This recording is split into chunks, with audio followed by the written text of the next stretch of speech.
Yes, it's Fantasy Football Wednesday. How great is that? How great is that?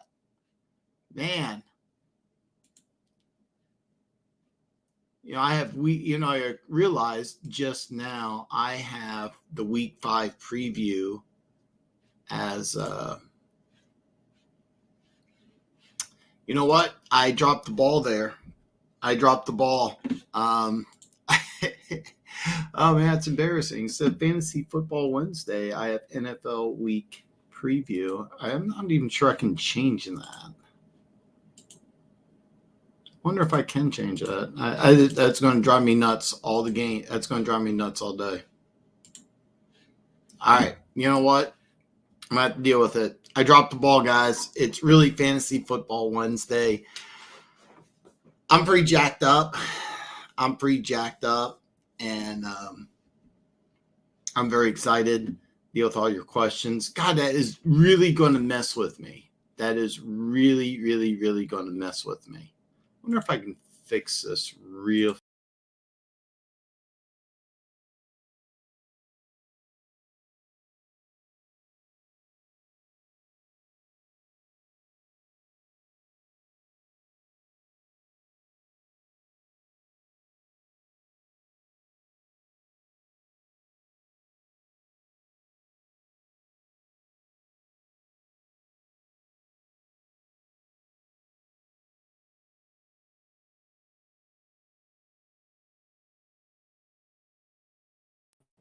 All right, guys. I will never do that again. That was terrible. I am so sorry. I actually thought you could see me. And all right, my mistake. Live and learn. Live and learn. I'll never do that again. I am so sorry. Perry! Man, I am fantastic. Dropped the ball early, but I'm back for a very, very strong 3 hours. Watching Monday Night Football was great outside with the projector. It was a little cold. I need, get an outdoor heater. Z Smitty starting the show off strong with a fantastic fantasy football question. The whole point of Fantasy Football Wednesday and Thursday is to help you win your fantasy football leagues. Great question. Would you trade Terry for CMC? My wide receivers right now are JJ, phenomenal. Drake London, I'm not as high on, but lots of upside. Of course, Terry McLaurin, Amari Cooper. Talk of trade talks. I firmly believe that Amari Cooper will be back in Dallas in the next couple of weeks. Brian Thomas Jr., my boy Perry has been raving about Brian Thomas Jr. Since March. So you have somebody who has all the athleticism, all the tools in the world. And I think that there's some issues in Jacksonville. I think you got to get them on the field sooner than later. Deontay Johnson. With Andy Dalton as the quarterback, he's now a very, very good viable fantasy football option. And then Xavier Worthy, who he's going to have weeks where he doesn't do anything, and then he's going to have games where he has, 2 touchdowns, or he'll have a game like last week where he had, I think it was a 52-yard touchdown. But I mean, you're not going to get consistent production out of Xavier Worthy, but I get it. So I like your receivers. I wanted to go into detail. I love your receivers. So you have an interesting question. Would you trade Terry for CMC? Thinking with the depth, it could be worth the risk. And I'm going to say don't do it, but I do think you have a good thought process. And I like this idea is because what you're thinking about is the playoffs. Okay. Now, if you're not aware, he has tendonitis in both knees. I was telling the 49ers fan yesterday, I think he's out till January. We're in a situation now that you're thinking, can we get him back for the playoffs? I don't even think he's going to play during the regular season. Now, most fantasy football leagues will go will start their playoffs anywhere between week 12 and week 14. Are you in a league where your playoffs start between weeks 14 and 16? That would be the only way. If you have a league where your playoffs start later, I might consider this. But if your playoffs started at 12, I would say no, because I mean, I really don't think he's going to play.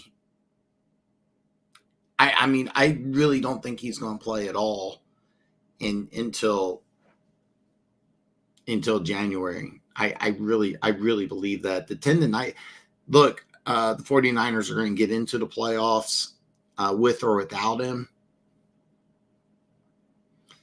They would rather have that extra option. So I'm leaning towards no. There's some other running backs that you may want to consider, though, that you may be able to get for less. I was kind of thinking about this because you posted this question early, and it's a good one. I was thinking about other running backs that could have some value. I talked about Kareem Hunt earlier this week. He's going to be the number one running back in Kansas City. However, Isaiah Pacheco is going to be back in 6 to 8 weeks. It could be longer. It could be about 8 weeks, but that might get you a spot in the playoffs. And he'll have fresh legs. Ideally, he's 100%, but you never know. Another guy is with Nick Chubb coming back. The third string running back in Cleveland's a guy by the name of Donta Foreman. I love this kid coming out of Texas. You may want to consider that guy, because if Chubb isn't healthy or he gets hurt, or let's just say Jerome Ford goes down, he's going to be the number one guy. Not really an excellent receiving option. And last week, Trey Sermon got a few touches when Jonathan Taylor went down. By the way, Jonathan Taylor's questionable. I believe he is going to play. That'd be another option. The only way I would make this move, and by the way, I don't recommend it at all. The only way I would make this move is if your league starts the playoffs later, like week 14 or even past it. I've seen a lot of different fantasy football leagues do a lot of different things. But if your fantasy football league starts the playoffs later, I might consider it. But yeah, more than likely your playoffs will start week 12, maybe sooner. I doubt it, but more than likely probably week 12. CMC's not going to even be there. So I would advise against it. But I like the way that you're thinking. There's some other running backs I've heard about. You may have heard me talk about Jonathan Brooks, the running back for Carolina. When he comes back healthy, there's a chance Chuba Hubbard may go be the number 2 guy, even though he's been excellent. So you may want to look at some other options. Again, if your playoffs start late, really late, you might want to think about it, but I think when everything's said and done, McLaurin's going to be 1,000-yard, 8 to 10 touchdown option. So I'd advise against it, even though you do got some good other players there at receiver. I would advise against it because you could have some better options to move, and I would look somewhere else. Got big. Oh wow, yeah. Oh, that's awesome, dude. This just sounds awesome, Perry. It's funny because when I ask how are you doing, you usually respond, "Oh, I'm okay." But dude, this sounds like you're living the high life, man. This is awesome. Dave Flynn, what's up, brother? He says, Danny boy, what is up, my brother? So in flex, I got Mooney starting at the moment, but my other options are Wendell Robinson, Javonte Williams, or Tucker Kraft. Those are all good options. The issue I have with Mooney, of course, is you're playing a good defense on a Thursday night game. Short weeks are always a little different. Traditionally, Kirk Cousins has struggled in prime time. He's an older quarterback playing on Thursday against a good defense. That's never good. Okay. That said, I kind of low key like this option with Mooney, and the reason why is you got a lot of injuries in the Tampa secondary, and I every time I watch Mooney, I really like his game. I've not been a fan of Wendell Robinson. That said, there's noticeable issues on Seattle's defense. I mean, they're four of their starting front seven was out against the Lions. Look what the Lions did, by the way. I mean, Jared Goff did not throw an incompletion. So, Wendell Robinson, a guy that I've never been high on, full disclosure, that's an option. As much as I love Javonte Williams against a tough Raiders defense, I would advise against it. Tucker Kraft is very, very, very interesting. I don't know the numbers he put up last week, but this is a guy that you're going against a beat up Rams defense that's really struggling, and I don't know what was his numbers last week. 6 for 53 and a touchdown. That was better than I thought. But before that, 237, 216, 224. Of course, Jordan Love comes back. I like the matchup quite a bit. So that's a tough one. Do we think Njoku is a go this week? No. I don't think he is. Let's just take a look real fast here. Again, I advise against using ESPN as a extremely good option. But I just have it up really fast. 1 hour ago, Njoku returned to practice reports. That's a tough one. So I'm gonna level with you, Dave. I would start Kraft over Njoku, even if Njoku plays. You have Nick Chubb possibly could be coming back. You have a lot of issues with the offensive line. I'm going to level with you. I actually kind of low key like the matchup against Washington. I know they played very well against Arizona, but I really, really like this matchup. But I would go with Kraft this week over Njoku, no matter what. Just pencil it in right away. Don't think about it. Next week, come back and let's break it down a little more. But you don't want to get a guy who's been out for a whole month in his first week in an offense that struggled. So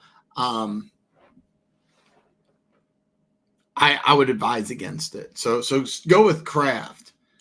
Then, so at your flex, normally I would love to tell you to take a 3-down running back. It's a bad matchup. Plus, he hasn't been doing much.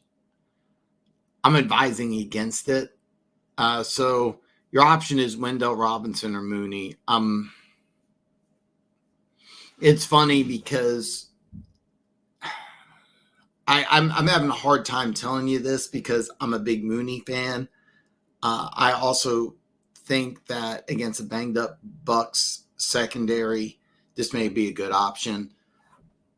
I might lean towards Wendell Robinson. There are so many injuries in Seattle secondary. You're coming off of the Thursday night. I think one thing that's really underlooked in this Giants-Seahawks matchup, the Giants played Thursday, Seattle played Monday. And that was a physical, tough game against the Lions. I mean, Wendell Robinson might be the better option. I'm gonna level with you. I really like. What I'm scared is that I'm gonna tell you to go bench Mooney, and he's gonna have a touchdown for you or a big game against a banged up Bucks team. That I mean, Antoine Winfield's out. That's huge. He's their best secondary player, maybe the best safety in football. You could argue that, but I kind of low key like this Giants matchup against Seattle with the extra rest. Remember, Neighbors had that concussion. He's going to play. He's fine. I haven't looked that up, but another thing I haven't looked up is that the weather report in Seattle yet. I'm leaning towards Wendell Robinson, but let me check the weather. Let me do this here. If you come back tomorrow, let's check the weather report in Seattle. I'll do that later because that is something you may want to consider. There's goofy weather in Seattle. There's Atlanta's in a dome. Keep in mind, rain doesn't affect NFL players, but if it's something really goofy. High wind affects an NFL game more than rain. Monsoon, heavy rain, that's a different story. You could have that in Seattle.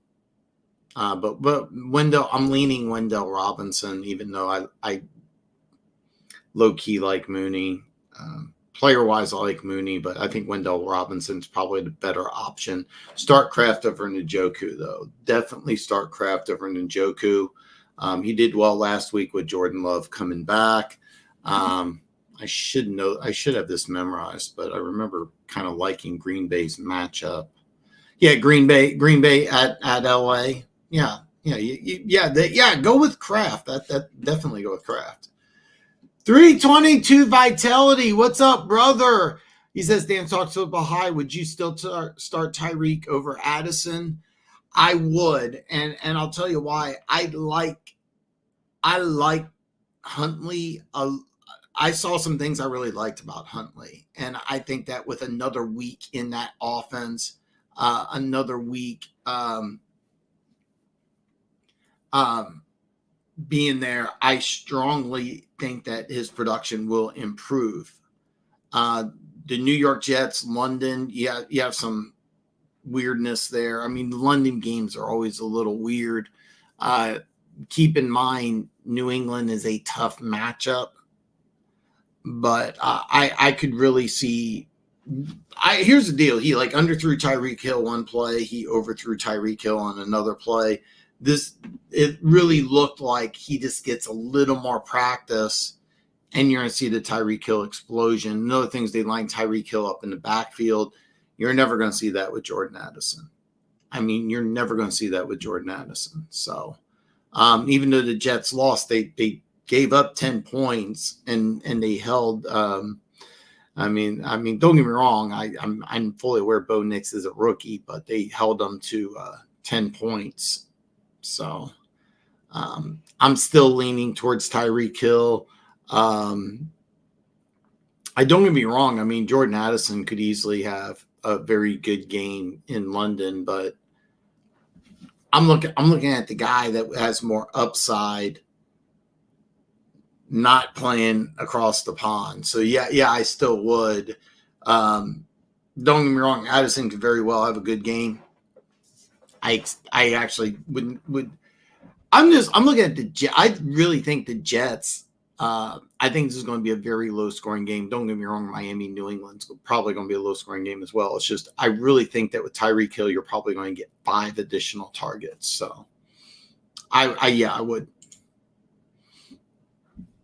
Johnny Betts VIP, man. Johnny, do you have a YouTube channel? Because that's a cool name. I do sports betting. So if you do have a YouTube channel, feel free to advertise here, put a link. If I'm not subscribed to you already, I will definitely subscribe to you just because the name is awesome.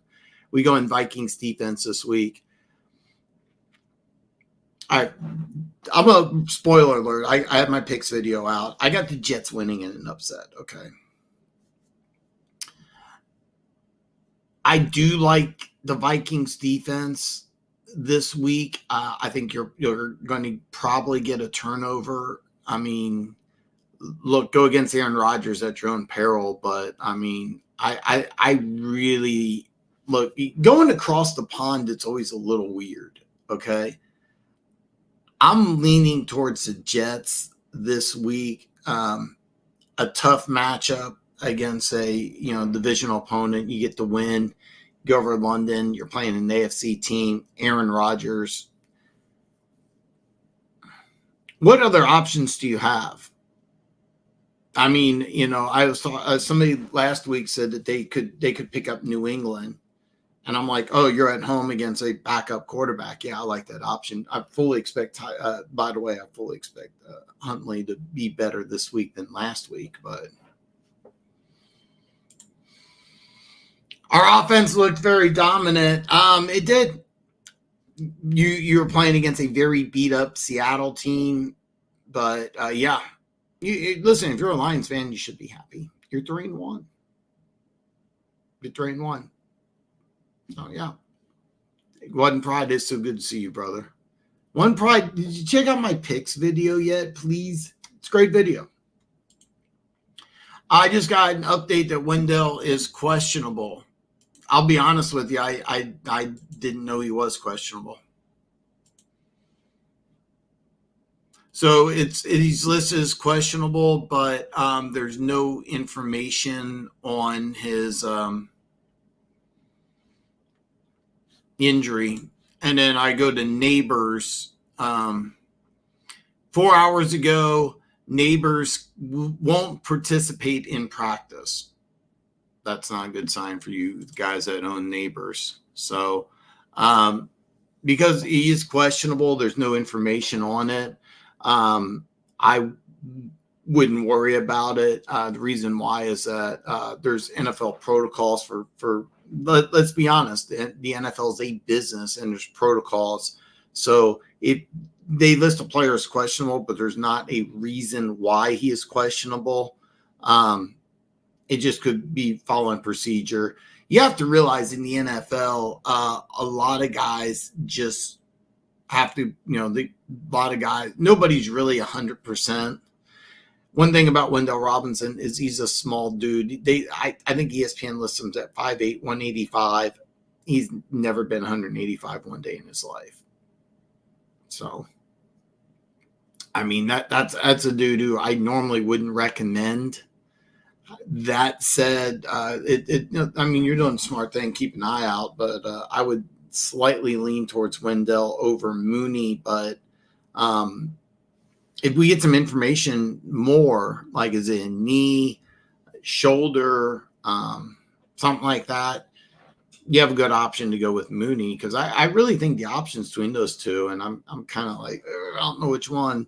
I'd lean towards Wendell, but keep an eye out on this tomorrow. And if he's still on the injury report tomorrow and we have a reason for it, shoulder, knee, toe, elbow, hand. Another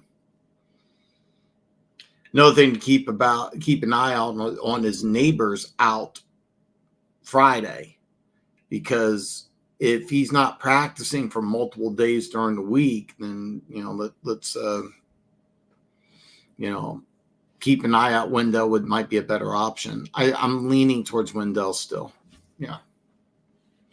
Chris T, it's a heel injury. Okay, I just went off ESPN and I didn't see it.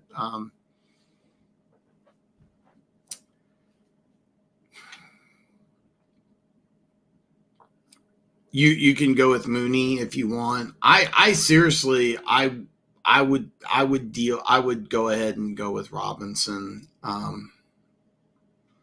I say that, and then if Mooney scores a touchdown on Thursday, you're going to hate me. So, but that's kind of what I'm leaning. I'm still leaning towards Robinson. I'll be honest with you. Like I really struggle because I like Mooney as a player a lot better than I like Robinson. You know, just if I could pick a player, it would be Mooney. I like the matchup with Robinson a lot better. So, you know, that's a decision you would have to make. I would go with Robinson personally and hope that it's okay. Keep an eye out for tomorrow, but I mean, flat out, like if I was a NFL general manager, all things being equal, Mooney's the better player. It's not even close. It's a short week. You're going against a good defense. You're going against a good defense on a short week. Cousins traditionally has kind of struggled on Thursday night games, and he's an older quarterback. Listen, I mean, I don't know how old you are, Dave, but believe me when I say this, it's a lot easier to recover when you're 26 than when you're 36, especially in the NFL. And Cousins, remember, he's coming off the Achilles, and so that's what I'm looking at. Ooh, Chris T, welcome back, brother. Trade James Conner and Amari Cooper for James Pope. So you're getting James Cook and Tony Pollard, or are you giving up? Going to use Pollard to fill in going to use. By the way, Pollard is an excellent option right now, and it looks like they're going to stick with Will Levis. I'm going to level with you. I firmly believe that they'll bench Levis sooner than later, and if they do, Pollard will be a much more viable option. The team will be a lot more competitive team, but if you're the one who's getting James Cook and Tony Pollard, I 100% make this trade. If you're the one who gets Connor and Cooper, no, don't give up two good running backs. In Tennessee, I think Tennessee has a bad team. Okay, full disclosure. I think they have a bad team. I think there's a good chance they have the number one pick in the draft when everything's said and done. I really do. Matter of fact, that was my prediction that who's going to pick number one next year, Tennessee Titans, because everything they're doing, it's like square peg, round hole. And it starts with Levis, who doesn't fit in that offense. Mason Rudolph does. If you watch what Mason Rudolph did coming out of Oklahoma State, he threw for every single passing record. They split everybody out, and it was just go down the field, dink, dink, dink, dink, dink. Will Levis was never that dude. Will Levis was that, hey, I'm a big, strong dude. I can run. I got this cannon for an arm. I can stretch the field. But the last thing you want Will Levis to do is go back in a quick read offense and go ding, ding, ding, ding, ding. You remember last year when Jake Browning took over for Joe Burrow and he still played well? The reason why is that they simplified the offense, but they had the ball coming out in less than 2.5 seconds to protect him from a beat-up offensive line. That's the offense that they want to use in Tennessee. That is not a strong suit. But Mason Rudolph can do that. My point is that when Mason Rudolph becomes a starting quarterback, and it's just a matter of time, that offense will be better. Tony Pollard will be better. You may laugh at me when I say this. Will Levis did have a turnover in that game. 3 out of 4 with a pick. If Mason Rudolph was starting quarterback week 1 against the Bears, they win that game. I think if Will Levis played the whole game, I think it's much closer, and there's even a chance that Miami wins that game. And I know you may laugh, but my boy Denver Gator loves Will Levis, but when he gets benched, you're going to love Tony Pollard. You keep in mind he's a smaller dude, but he's one thing about smaller running backs, they don't take the punishment that bigger backs do when they don't run in between the tackles. That's something that's kind of a misconception. A lot of people feel like a 240-pound running back is less likely to get hurt than a 210-pound running back. It's really just the opposite. When you're not running between the tackles all the time and absorbing punishment from 300-pound defensive ends or defensive tackles who can move faster than any human should move, when you're getting tackled by 190-pound corners, you don't take that type of punishment. That's why guys like, by the way, I'm a huge fan of James Cook. I 100%. I'll be honest with you. I like Connor and Cooper for James Cook by itself. I would be like, ugh. But you get Tony Pollard also? Yeah, make that move. Make that move.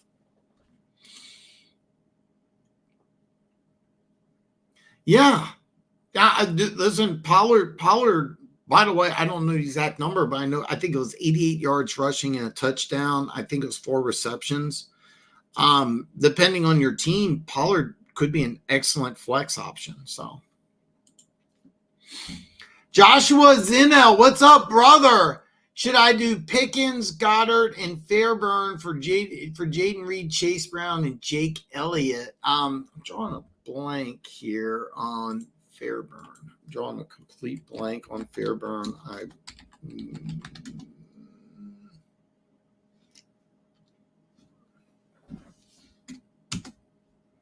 I'm just drawing a complete blank on Fairburn right now. I should know this. I'm sorry. I'm just drawing a complete blank on Fairburn.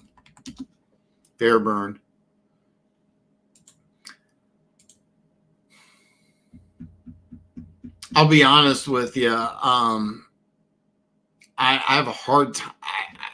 I'll be honest with you. I need a little more information on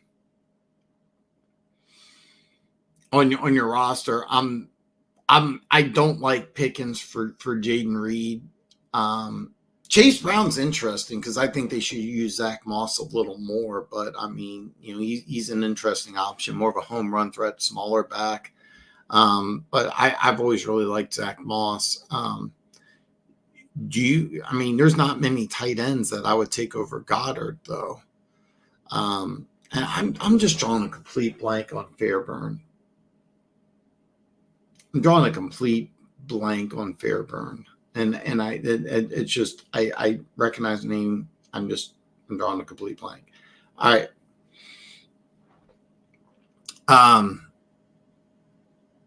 I'm leaning no. I would need can you send me some more information on your roster? But I'm leaning towards no because I'll be honest with you. I like Pickens more and I like Reed.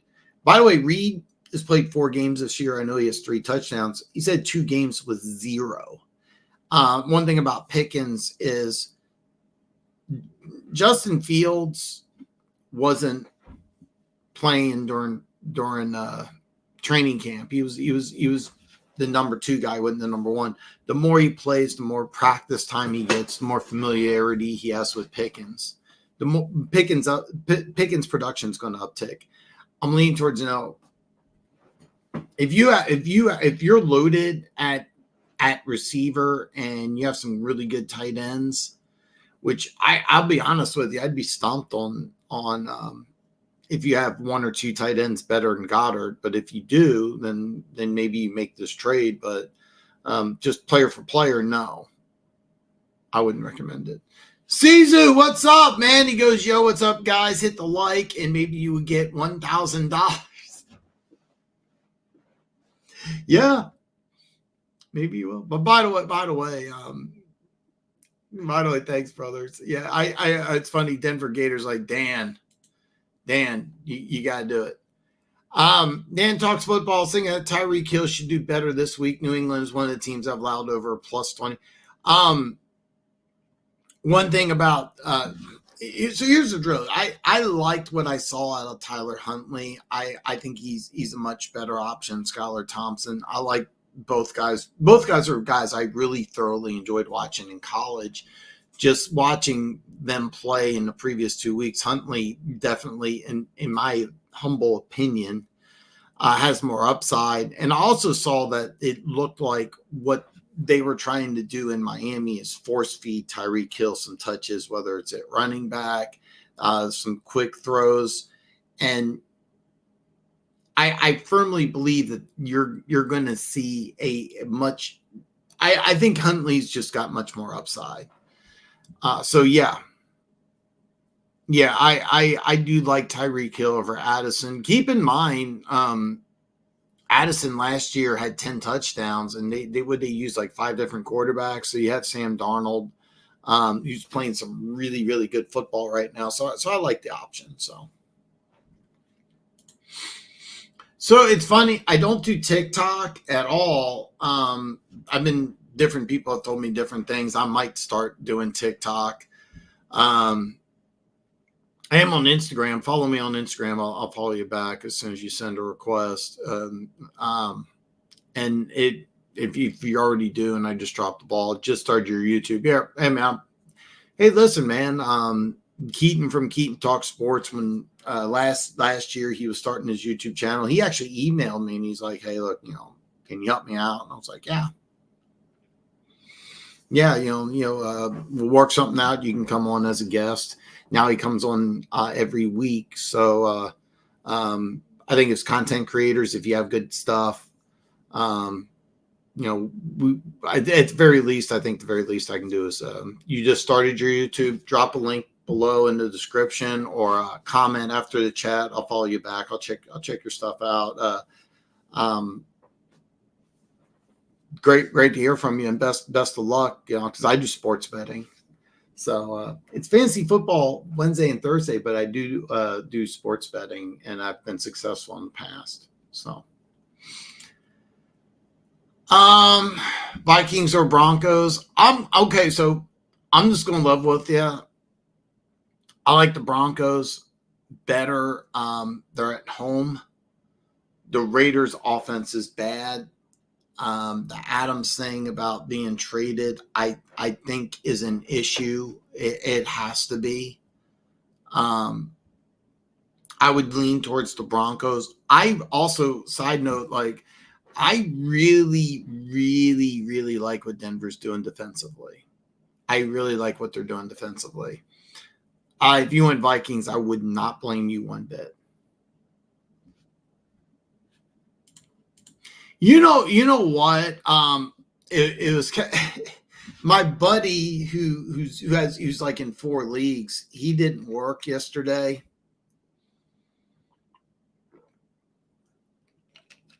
and I kind of forgot that there's not a lot of people that participate in fantasy football yesterday.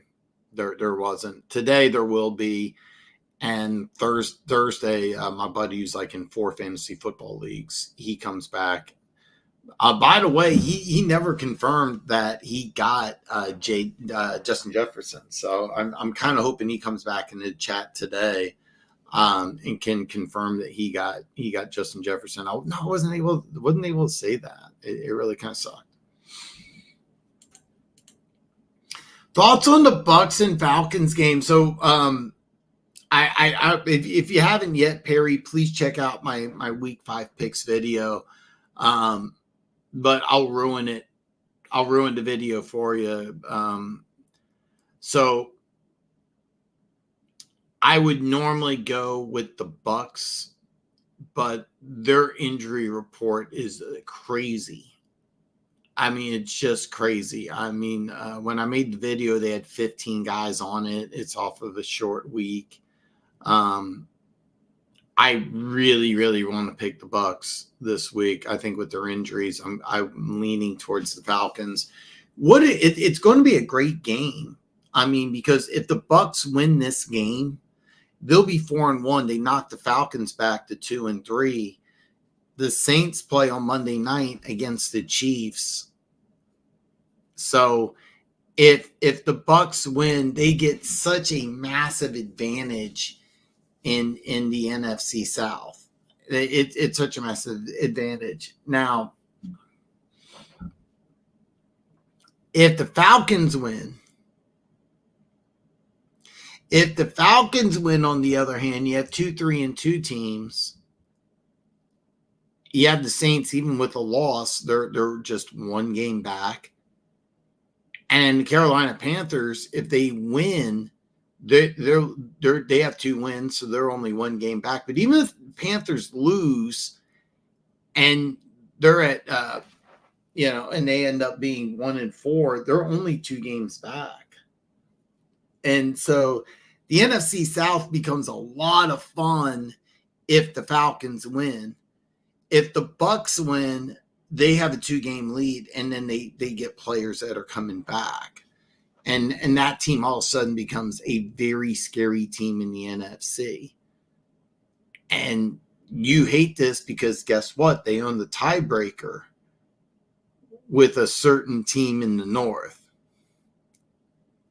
So it's only week 5, but when you're 3-1 and you went to the NFC Championship game, you start thinking about tiebreakers. This is something you've never had to do before as a Lions fan, is worry about tiebreakers. Yeah, you're worried about this game. So, I mean, everybody in Detroit should be a big Falcons fan right now. I'm leaning towards the Falcons. I think the Bucks have the better team. I really do. I really think they have the better team, but that injury report is crazy, and it's a short week. It's a short week. It's really.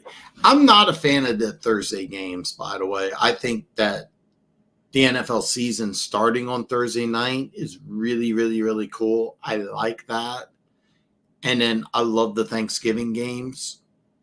Those are awesome, and I love that the NFL went to 3. I think that's great.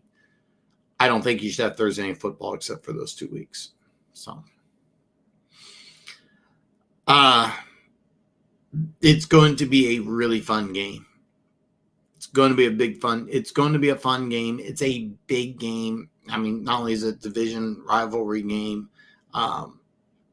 it's kind of a fun game because even though the Falcons have struggled offensively, with all the weapons they have, if the Bucks get up big, they're not out of it. If Atlanta gets up big, I think Baker's a guy that could say, "Hey, look, let's go." So that's what's fun about this game. You have 2 teams with good defenses, but have offensive playmakers. So it's not a game where if one team gets up, like for example, the Jets in New England. Okay, New England or the Jets get up by double digits. Well, it's over. This is a game I think is going to be a fun game. And if you are interested, and you should stay interested. So, yeah, it didn't say on ESPN. I'm not doubting anybody. I'm going to be very clear. I'm not saying this. It's just I wasn't aware of it. But Neighbors didn't practice today. When you're in the NFL, you're always going to be kind of banged up a little bit. That's another thing is that I think he's listed at 5'8", 185. He's not 185. So, but yeah. Devontae Smith wants to get traded. Who do you think will be interested? Chiefs, Commanders. So, I mean, I'm going to level with you. I think he said, I saw something on social media right before I came on, and I wish I would have saved it, where he said his 2 favorite targets were the Saints, because he has a really good relationship with Derek Carr, and Saints make a lot of sense, to be honest with you. I think he'd fit like a hand in the glove and make that team very, very, very dangerous. And then, the Jets being reunited with Rodgers, and I think that would make a lot of sense. I think the Commanders would be an excellent option. You help out a young quarterback who's talented. You give, him and McLaren could be awesome together. it could be that one of those guys. It could be one of those guys that doesn't want to be the Robin. Both McLaren may think, hey, look, I've been the number one guy here for the last couple of years. You're not going to bring somebody in, and I lose my touches because you bring this other guy, and if you're Devontae Adams, you're probably thinking, hey, look, I'm coming here to be the number one guy. But the Commanders are interesting. The Commanders are interesting. The Chiefs would make a lot of sense, but I don't think the Raiders are going to trade within the division. The Raiders do not like Kansas City. It's one of those old school rivalries that, I really love. Now, keep in mind, I'm a Chiefs fan, so I don't think the Chiefs would really care, like making a move within the division. I mean, the Chiefs have made trades with the Bengals and the Bills. I'll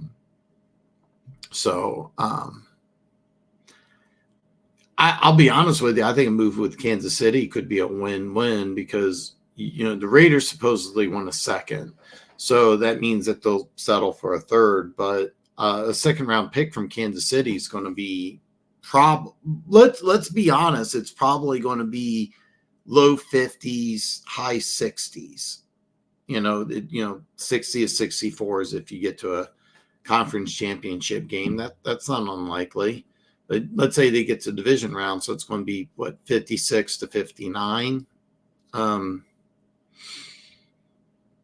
I think the Raiders would do that.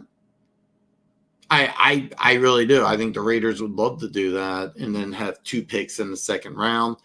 They could parlay 1 or 2 of those to move up in the first round because they'll probably have to move up in the first round. They tried really hard last year. I mean, it was public record that they tried as hard as they could to get to Washington, to get to number 2. They didn't have trade capital.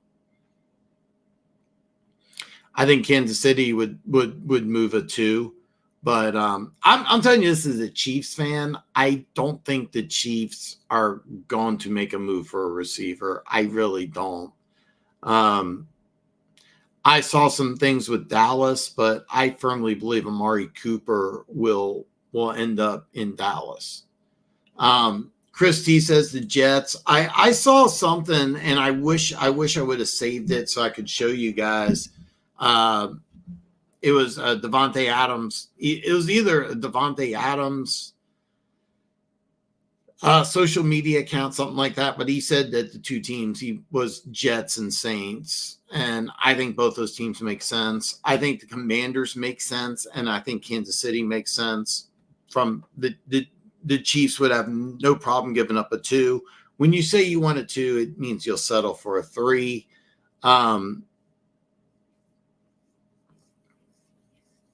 Look, if you're the Raiders, you need trade capital. I've been predicting this for a while. Other teams he could go to. I mean, there's a variety of teams I think that may be interested, but I think the Cowboys will end up with Amari Cooper. For whatever reason, Amari Cooper doesn't want to go back to Dallas. These things happen. Devontae Smith, I could easily see as a Cowboy. I could easily see that. It's a Jerry Jones move. He's made moves like this before, and some of them have worked, some of them haven't.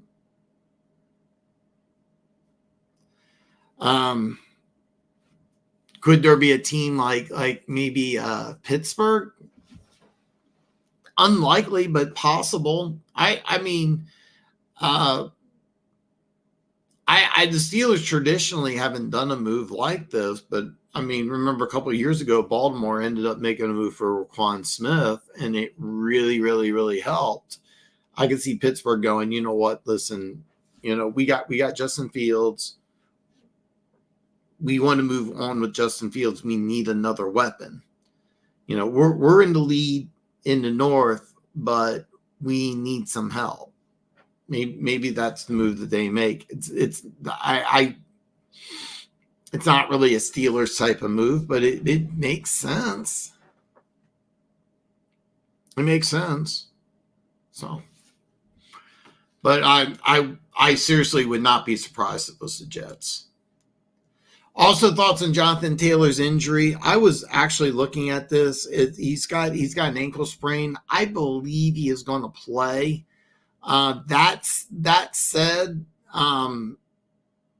if you have Jonathan Taylor and you have an empty spot, Trey Sermon is not a bad option to pick up.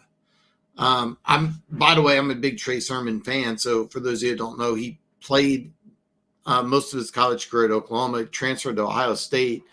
His final game, it was the Big Ten championship against, I want to say it was like Purdue, or it was not it was a game I think they were favored by 20, 25 points. And he set a Big Ten single game rushing record, or a Big Ten. It was over 300 yards. And I was like, oh my God, he wasn't healthy the whole year, and he had that championship game. And I was like, oh my God. And it was really, really impressive. But Trey, it's something to worry about. I think he is going to play against Jacksonville, and if he plays the whole game, I think he's going to have a good game. I'm not sold on Jacksonville's defense. They have some really nice pieces in that front seven. They really do. But with the offense struggling the way they are, I can see this being a type of game that, especially if Anthony Richardson's going to start, I could see them saying, hey, let's protect him and let's go with Jonathan Taylor. That said, if you have an extra spot, pick up Trey Sermon now, because Trey Sermon can give you there's potential there in Sermon. So that's what I'm saying. Oh, you wrestled? Okay, I wrestled for a couple of years. If you wrestled for 25 years, you were probably pretty damn good. You were probably pretty damn good. So, yeah, but okay, so you're 34. Trust me. Yeah, that's kind of something I'm thinking about, because Kirk Cousins is one of those guys that coming off the Achilles, he's never done very well in primetime games, and he's also had an issue on short weeks. And so, yeah, these are all things I'm thinking about. When, by the way, Dave, if you haven't had a chance to check out my video, but spoiler alert, I did pick the Falcons, but I wouldn't be surprised if the Bucks won. Yeah, if that's the case, make that trade. Nope, Jags are much worse. Jags are much. John, not sorry. I got behind. I got one of my rants. Am I this far behind already? Okay, all right. No, I'm not too far behind, but I am behind. Oh yeah. Yeah, absolutely. I would move with Mason. If Mason Rudolph started from the jump, we'd be 3-1. Chris T, you're a Titans fan. I didn't know that. Yeah, I loved Mason Rudolph coming out of college. Seriously, Mason Rudolph and Will Levis coming out of college. I had Mason Rudolph ranked higher, and I know Mason Rudolph was a 3rd-round pick. I thought that he could go late 1. I really liked him. He was a big dude. He had a really good arm. Put up some monster numbers. Mike Gundy loved this kid. There was a lot to like about him. I have no idea what happened in Pittsburgh. No idea what happened in Pittsburgh. All I know is that out of the quarterbacks that played in Pittsburgh, he was the best one. It was not even a question. But I didn't know you're a Titans fan. You 100% beat the Bears. 100% beat the Bears. No question. Will Levis cost that game. And, you overcame his interception early. There's some issues in Miami, of course, but you're definitely 2-2. You had another game that Will Levis almost cost you. But the thing is though, is Pollard's playing some good ball. The defense is for real. Will Levis is really holding you back. I had no idea. The defense, you're a Titans fan. That's kind of cool. Yeah, your defense is really good. By the way, you get Jeffrey Simmons back, one of my favorite players in the league. Harold Landry was one of my biggest draft crushes ever. Okay, the Texans kicker. That's why. Texans kicker versus Eagles kicker. I mean, I'll be honest. You always want to go with a kicker, warmer climate, outdoor kicker. But yeah, so that's the advantage. Not a huge one. Still, yeah. Oh, Jags could go winless. Yeah, no, they're not going winless. But yeah, this is such a good team. Oh, you do have Sermon. Okay.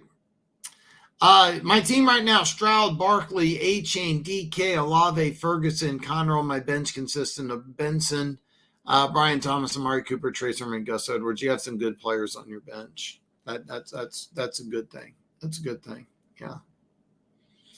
All right. So let me find that trade. Okay, so here's what your trade is. Yeah. Oh, God, make this move. Yeah, and the reason why you want to make this move is A-Chain touches are going to start going down. So get yourself with Barkley, who's, as far as I'm concerned, fantasy football MVP. You get him. You get Cook. Who's the other running back that you're getting? Tony Pollard. Yeah, you all of a sudden, make this move. Yeah, absolutely make this move. And then drawing a blank on Benson. Oh, Trey Benson, yeah. One of my favorite players in the draft. So, yeah. Yeah, absolutely make this move. I like the fact that you have Benson and you also have Sermon, a couple guys that are on the bench right now that could be starters down the line. Same thing with Gus Edwards. Gus Edwards was projected to start. And by the way, it could be an issue where J.K. Dobbins just does get hurt. So I like this a lot. I like this a lot.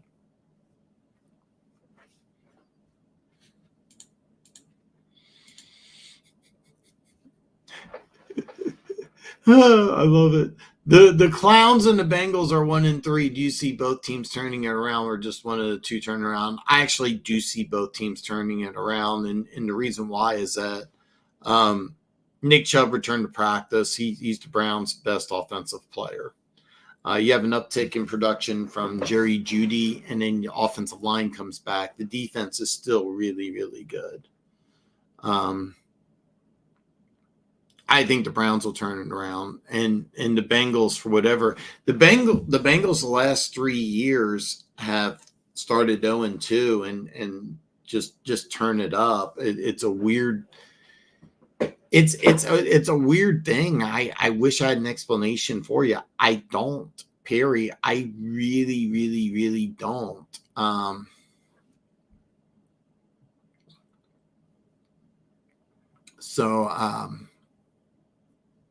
Yeah, I really do. I think both teams will turn it around.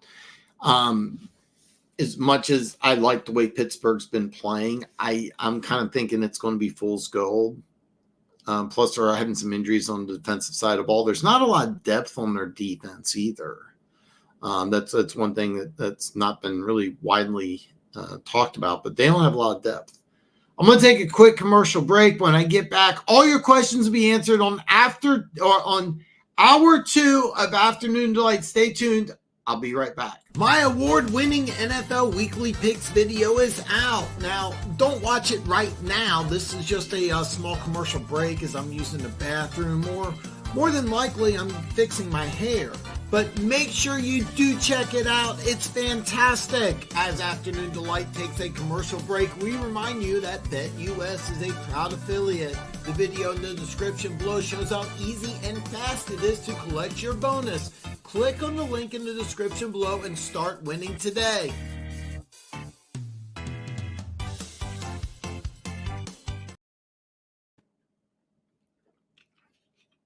Yes!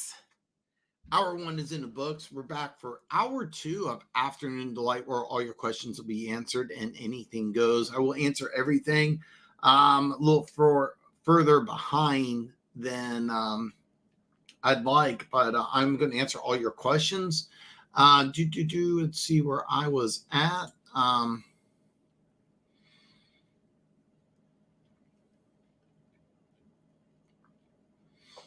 Panthers, Titans, Giants, Miami, Jags might all be picking top 5.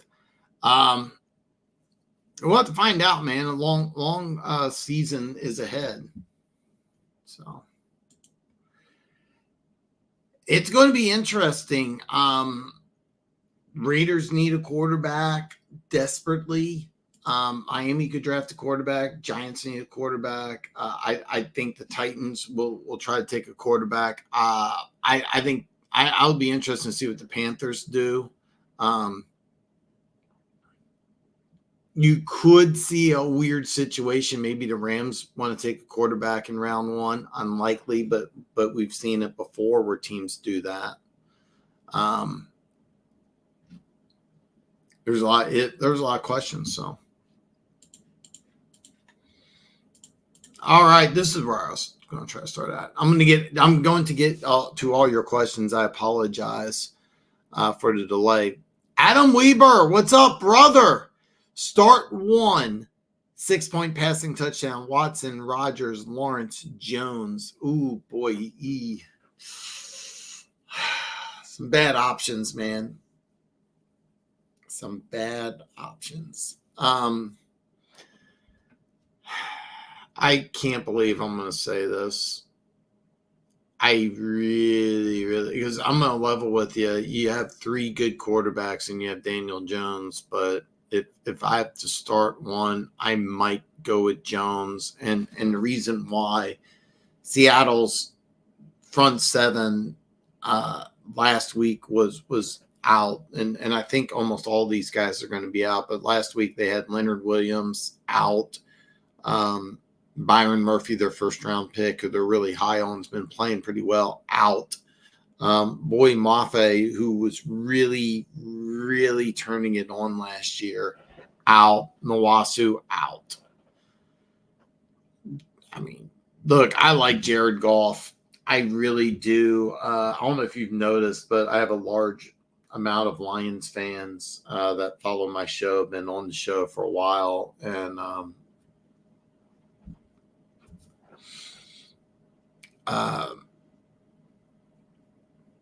not speaking bad of them, but there's a big reason Jared Goff is,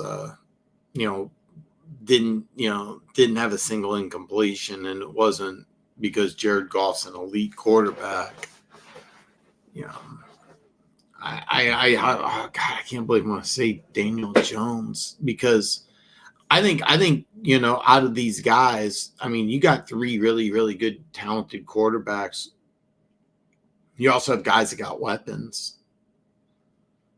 But I'm looking at one team that's just got this beat up defense. I can't. By the way, this is a big advantage. New York playing Thursday and the Seahawks playing Monday. That's a 4-day rest advantage. That's a big deal, especially with the Giants. A lot of people, always equate the Giants' offensive line as bad. It played pretty well against Dallas, which has a much better defensive front. I know Dallas having some troubles, but I can't believe I'm going to say Daniel Jones.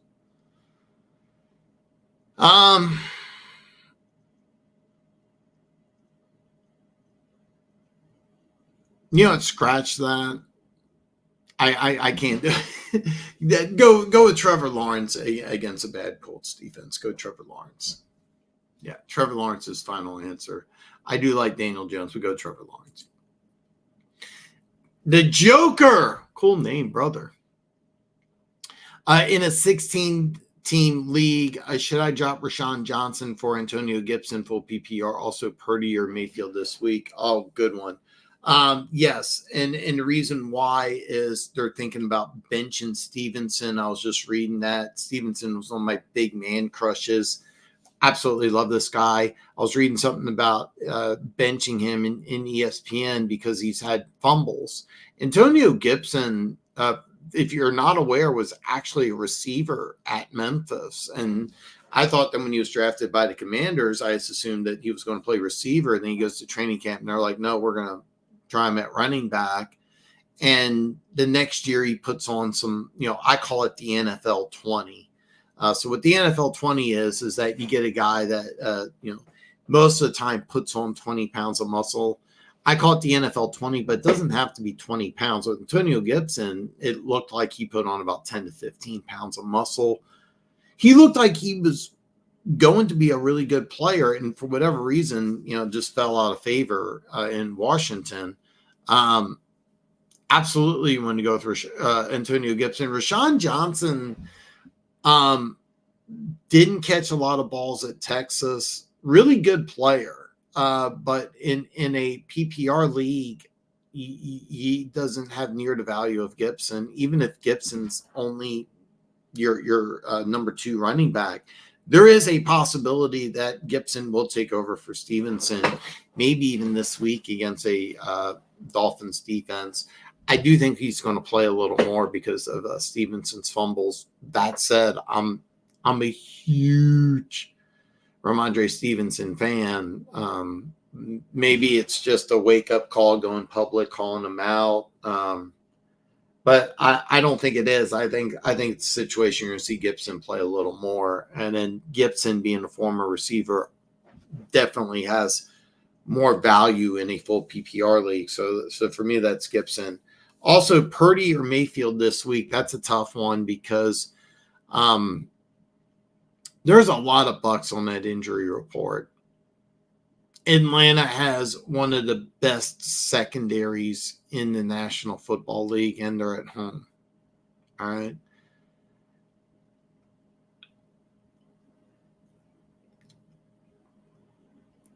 I know Purdy's at home. I know Arizona looked horrible last week. These two teams play each other really tough. I would go with Purdy. As much as I like Baker Mayfield, I would go Purdy. I mean, you get a guy who's home. Kittle, even though he's on the injury report, I think is going to play. Brandon Ayuk, sooner or later, is going to get much more involved in that offense. This could be the week. So go with Purdy and pick up Antonio Gibson. And by the way, in the 16-team league, it's very rare that you get an opportunity to get a 3-down back who might start on the waiver wire, and that's what you could have Antonio Gibson. Even if Gibson isn't the starter, he's a better option than Johnson. There is a chance that Gibson will start. So, yeah, Gibson and go with Purdy. Good luck, brother. Do me a favor. Hit me back Monday and let me know how you do. If you have any other trade questions, please drop a comment below. I traded Goff in Worthy for Dowdle. I'm sorry. I traded Goff, Worthy, and Dowdle for Hurts and Ford full PPR Superflex who won.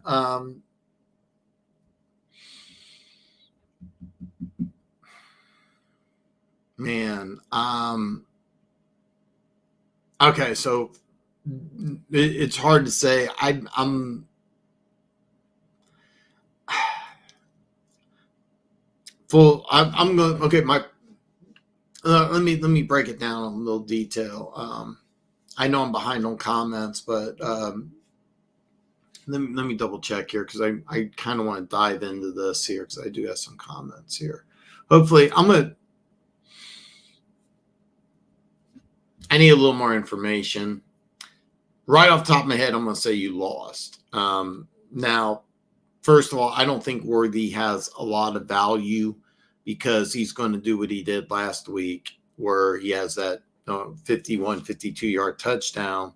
And then he's going to, next 2 weeks, he's going to do almost nothing. So the big question here is that there's two big questions. Okay.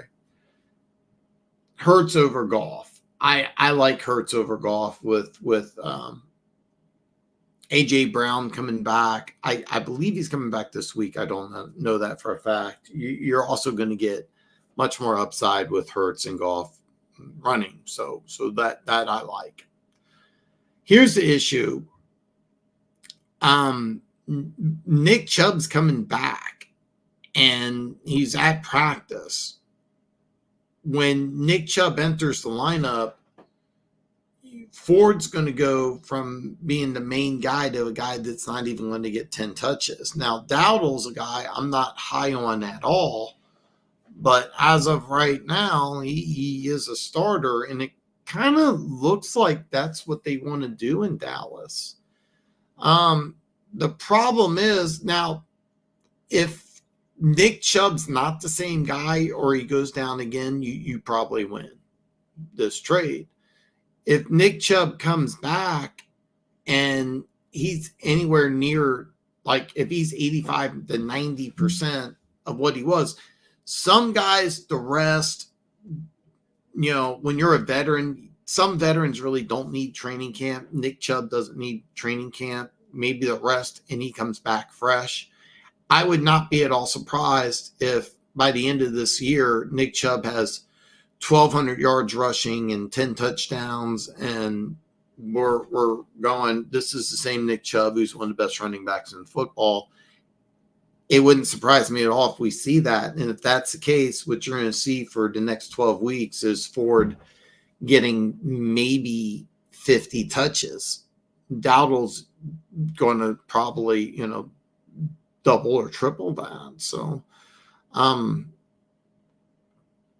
now, if you have other running backs and you're just like, hey, look, Dowdle's a guy that's not even starting, I'm going to snag Ford in case Chubb's not there, or Chubb gets injured again. Yeah, I do like Hurts over Goff. Worthy's a guy that, you're going to listen, somebody's going, that guy is going to pick up Worthy. He may start Worthy.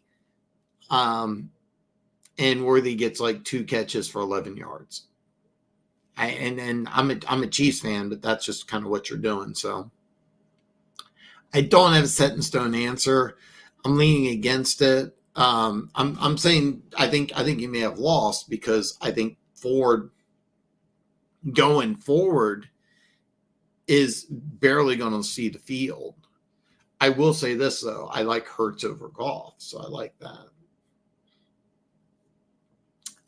It's too soon to say who won, but Drew, I mean, because you joined the chat, I want you to win. I'm going to do everything I can. I will say you upgraded your quarterback position. Ideally, you're not starting Dowdle, even in a super flex league. You're not, playing Dowdle. Hopefully you have better options in your running back room. But if Chubb comes back and he's the same dude, you're not going to get anything out of Ford. So you have to understand that Chubb is coming back to practice, but he's not 100%, and Ford's still the main guy. Yeah, and you're in good shape, because keep in mind that offensive line in Cleveland is going to get better, and when that offensive line gets better, the running backs will be better. The offense will open up, and Cleveland is a run first team, even though they got Deshaun Watson, they're still a run first team. So incomplete. I'm leaning towards you losing that trade, but if you have Dowdle and Worthy on the bench, then there's a good chance you win this with Ford, but it's incomplete, as we all know. Mike McFarland, what's up, brother? Am I crazy for benching Tyreek Hill this week? He's been killing me, especially with me. Not, yeah. Rashee Rice was a bad blow to everybody. Okay. I'm on level. Leggett, I like. Jennings, I don't. All right. Let me see here, because I know a couple weeks ago he had that fantastic game a couple weeks ago. I don't know his numbers off the top of my head. 88 last week. Okay, so I'm just going to go back to the Patriots game. By the way, Patriots game blowout win. That's something you got to consider. But 3 catches, 88 yards.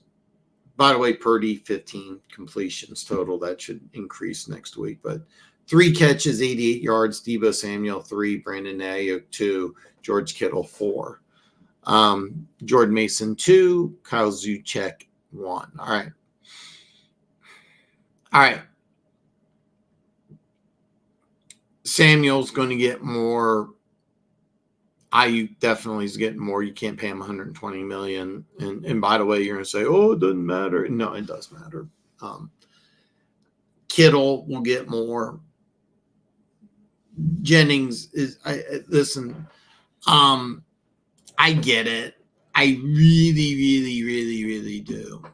You want to do it? Do it. I get it. I would start Leggett. I like the Leggett move. I like the Leggett move a lot. I know it's a bad matchup at Chicago. They have a really good defense. I still would go Leggett. I really would. I massive upside. I like the move. Okay.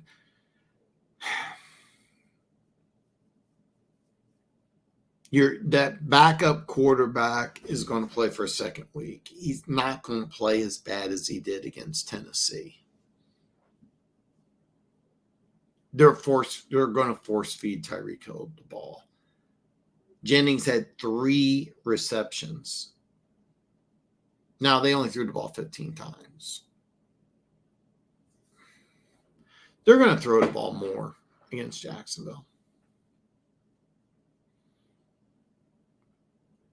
I know it's been, listen, Tyreek Hill's probably going to have double or triple the amount of touches this week.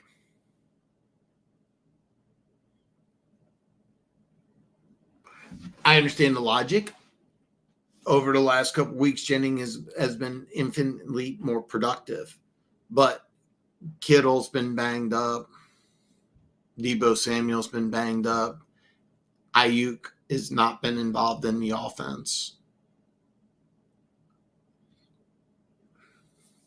If you do, listen, Mike, I'm supportive of you, man. I got your back no matter what you do. Go with Leggett. Go one more week with Tyreek Hill. Go this week with Tyreek Hill.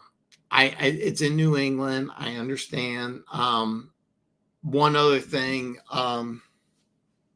it is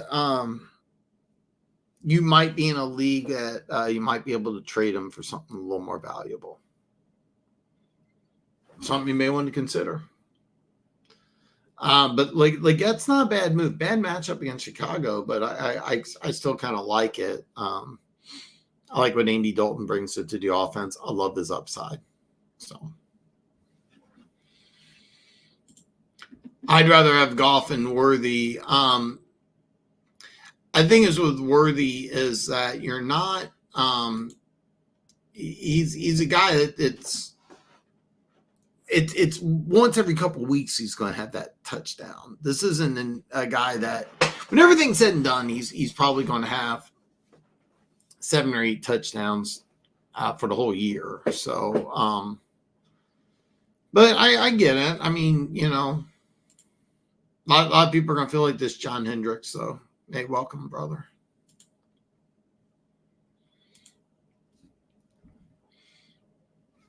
Oh, I skipped this. All right. Also, would you drop Goff for Geno or Justin Fields? Goff has been hot, but has up and down games. That's a great question. Listen, I have never been high on Geno Smith. Never.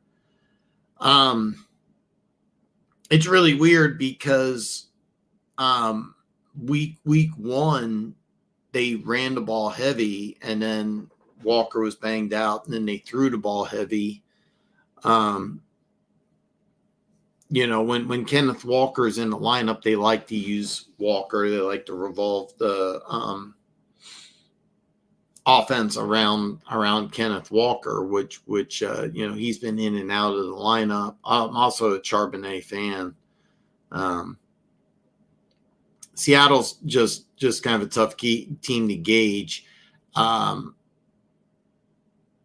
I think part of the Monday night production was they just got down, and there's some issues with the Lions secondary. I mean, the defense in Detroit is I think a legitimate concern. So, the Geno Smith, if Geno Smith is available and you could just pick him up, I'd really question the league that you're in. It's just hard to believe that nobody would have Geno Smith at all. Would I drop Goff for him? That's a tough one because let me argue for Goff. Here's what you have: better offensive line. The trio of receivers Seattle has might be the best trio of receivers. None of them is as good as Amon-Ra, especially in fantasy football. Justin Fields is interesting because you're going to get rushing production. You're going to get an uptick in offense. But you're going to have a team that's a run-heavy team where Goff is in a, even though they should be a run-heavy offense, they like to throw the ball a lot in Detroit. And Geno Smith, it's up and down. So I would eliminate Fields, even though I do like the fact that he's getting better and better and better each week. Goff for Geno, that's a tough one. That's a tough one. I'm leaning towards no, and this might just be because I've never been a Geno Smith fan, but here's the drill: you do have some legitimate concerns about the offensive line in Seattle. You don't have that in Detroit. The trio of receivers benefits Seattle, but you have Amon-Ra. Laporta is an all-world tight end. And another thing is that they have two running backs that catch the ball pretty well. Charbonnet looks like they're using him more in the passing game, but never really, not really a receiving threat. So I'd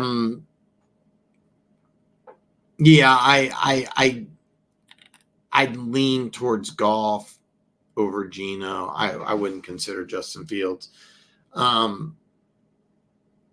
John Hendricks says the other thing. He dropped Goff for Fields, and the reason why is that Fields is getting better, and the upside is crazy high. But you're in a run heavy team at the Steelers now. If you're in a league where you're getting a lot of points for rushing yards, maybe consider. But I would go with Goff, but John says otherwise. That's awesome. So Titans are asked. Colts Nation, a Colts fan. This is awesome. Now, my buddy Denver Gator, who has not entered the chat yet, is a huge Will Levis fan. So do not give Denver Gator any Will Levis disrespect. But Colts Nation. Yeah, that's awesome. That's awesome. John, how has Latu played? There was a lot of people that thought Latu was the best player and best defensive player in the draft. So Bengals are cooked. I don't think they are, man. I think the defense will continue. It's really weird. They start off 0-2 every year, and then they just turn it up. It's very weird. It's very weird, but no, I don't believe that at all. By the way, this is never going to be a channel where I'm right and everybody's going to agree with me. That's never going to be this place. This is always going to be a channel where, like, if I say something, I want to hear a difference of opinion because I might be wrong. You know, I've been wrong before. But there's a lot of YouTube channels that if you don't agree with the host, like, you're the worst things in Satan. No, this is never that place. So, like, I encourage you, actually, if I say A and you're like, what about B, Dan? You know, maybe. Okay. Case in point, years ago, I did a breakdown video and I was like, well, this is years ago, but DJ Moore in Carolina. And I said, well, he's really a number 2. He's not really a number 1. And a guy responded and he's like, Dan, just because he's not a big name, just because you may not know about him. And I was like, no, I know about DJ Moore. I mean, 5th round pick out of Maryland. Really like this guy. It's just, I don't think he's number 1. And he's like, no, just because he's not. And I was like, you're right. And I started watching more and more of them. I'm like, no, I was wrong. You're right. I don't agree with that, but I encourage you to say what you think here. This is never going to be a channel where everybody has to agree with me. Never going to be that place. So I like it when people now. It's funny. I'm not going to say who, but there's a YouTube channel that I'm a big fan of where the host that's his goal in life, is just to argue with people. I'm not that guy either, but I want you to have a different opinion than me if that's what you're thinking. So, PPR drop Dowdle or Goff for Leggett and Jacoby, maybe stash if Adams is traded. Might use one as a flex this week. That's interesting. So Jacoby Myers is interesting because if Adams is traded, his production is going to go up.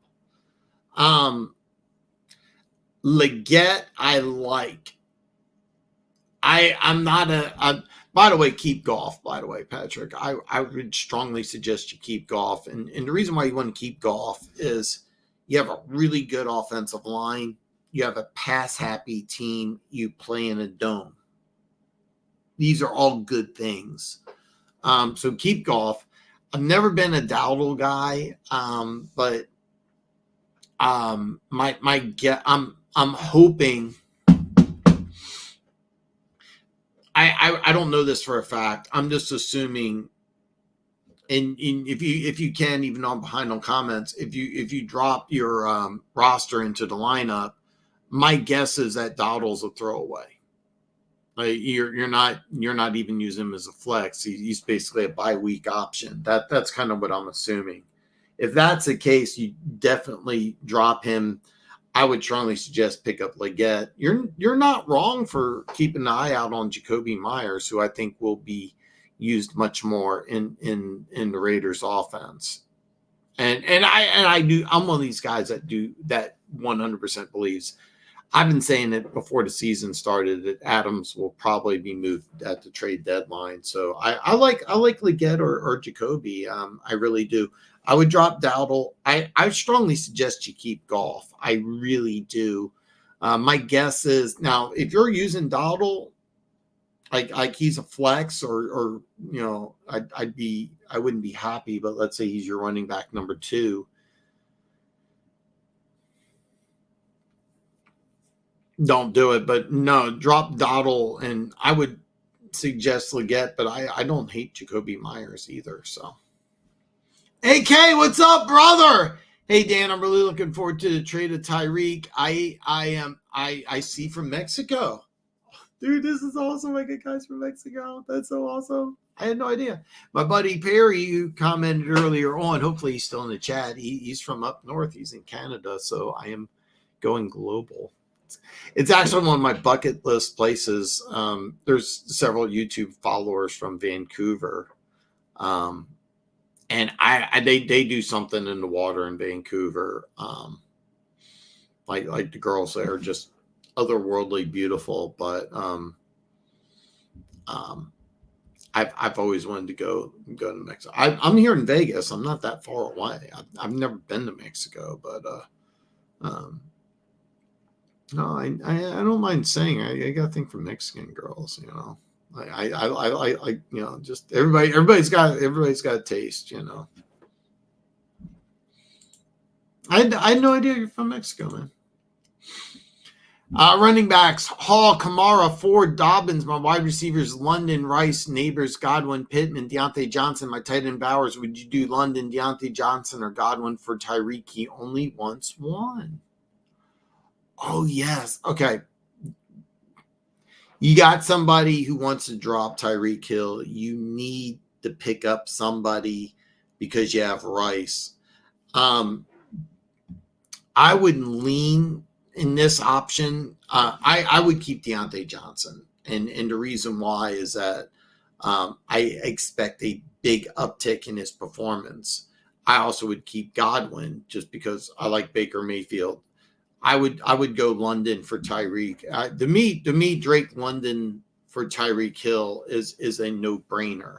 And then I would, keep an eye out on the Neighbors situation. And then, by the way, you may want to start Pittman if Flacco gets to go, which I don't think he is, but it could be down the line. They make this move, and when I say down the line, maybe next week. So yeah, I would move London for Tyreek. Absolutely. Augusto's been just on fire. And thank you so much for your support, man. I had no idea you're from Mexico. That's freaking awesome. Yeah, I would keep Deontay Johnson. You can move London or Godwin. I think either or, and you're okay. I would recommend London. I don't think that they know what they're doing on offense in Atlanta. That's just my opinion. And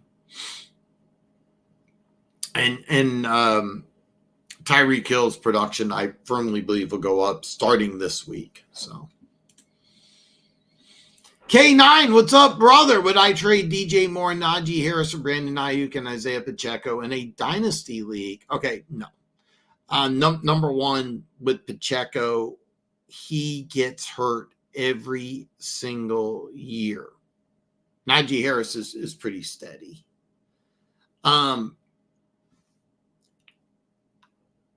I kind of DJ Moore and Brandon Ayuk. I can make an argument for both. To be honest, if I'm being really honest, I can make an argument for both. If I broke it down and really fought for it, but bottom line, I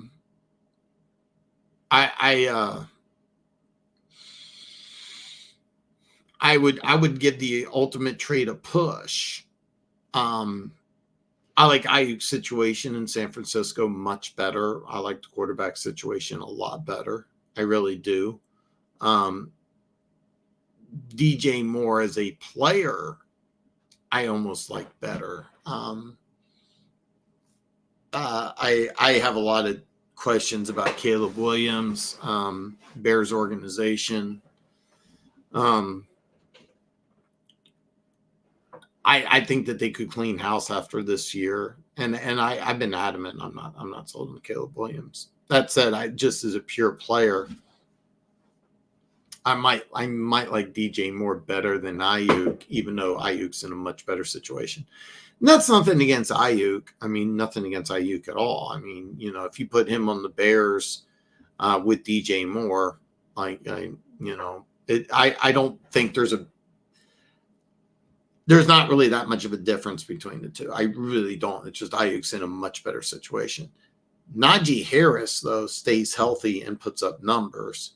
Pacheco gets hurt every single year. So, no, I wouldn't recommend. when it comes to a dynasty league, I want a guy that I can rely on that's going to be there consistently. I mean, with Pacheco, you're missing a minimum of 4 games every single year. This year could be 8. And when you miss multiple games every single year, it puts a toll on you. Najee Harris, I'm not going to sit here and tell you he's a top 5 running back, but I really like him a lot. And another thing about Najee Harris, he's been pretty consistent as far as his production. If you told me Isaiah Pacheco after this year is going to play 15 games a season for the next 5 years, I might have a different answer. But no, it sounds like you have DJ Moore and Najee Harris.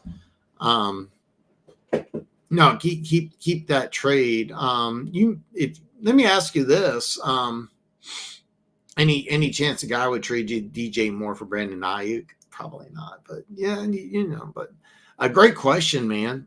And by the way, I'm a big fan of dynasty leagues. I get a big kick out of them. I'm not in a dynasty league myself. I've had several friends that are. Several friends have come to me for advice. That's why I do the fantasy football shows. I always get people asking me about fantasy football advice. I've had a couple guys in dynasty leagues always hit me up, and but this particular one, no. Derek, what's up, brother? PPR start Gibson versus Miami or Justice Hill versus Cincinnati. That's a great question. I'm leaning towards Gibson. There was an article, I literally just read it before I started the live stream, that Gibson may get the start. So that's kind of what I'm leaning for. I think you're going to see Derrick Henry, do the same thing that he's done over the last couple of weeks. Gibson, there is a good chance he gets 20 touches. You're kind of rolling the dice, though, with banking on Gibson. I think Gibson will get an uptick. And by the way, I know Cincinnati's defense has been bad, but at home against the Bengals, I think it's a worse matchup than with Miami traveling at New England. I don't have a lot of faith in Miami's defense. So, Michael Chap, what's up, brother? He goes, hey, man, do you think I could swing Purdy and Keon Coleman for Burrow? That's interesting. Or Stafford and Keon Coleman for Baker. It's a 1-quarterback league, and there is a quality on people's benches. Okay, all right. 1-quarterback league. That's very interesting. So you have Purdy, I'm assuming. Okay. Or Stafford and Keon Coleman for Baker. All right. Okay, so you have Purdy and you have Stafford, and what you want to do is I'm spitballing here, Mike.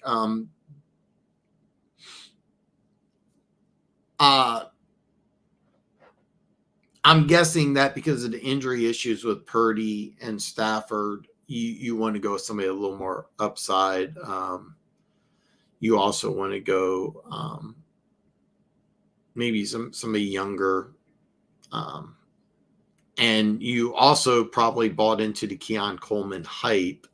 I have no idea. I'm assuming from the Statue of Liberty thing, New York, because I follow Bill's social media. There's so much hype about Keon Coleman, and I've warned a long time ago. I don't argue with people on the internet, but I remember everybody who was posting, Keon Coleman's going to be a stud. He looks great in shorts, and I kept on wanting to say, he's wearing shorts. He's supposed to look good in shorts.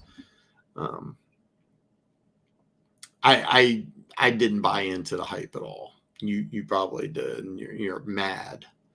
You're mad that you listen to people on the internet. I get it. All right.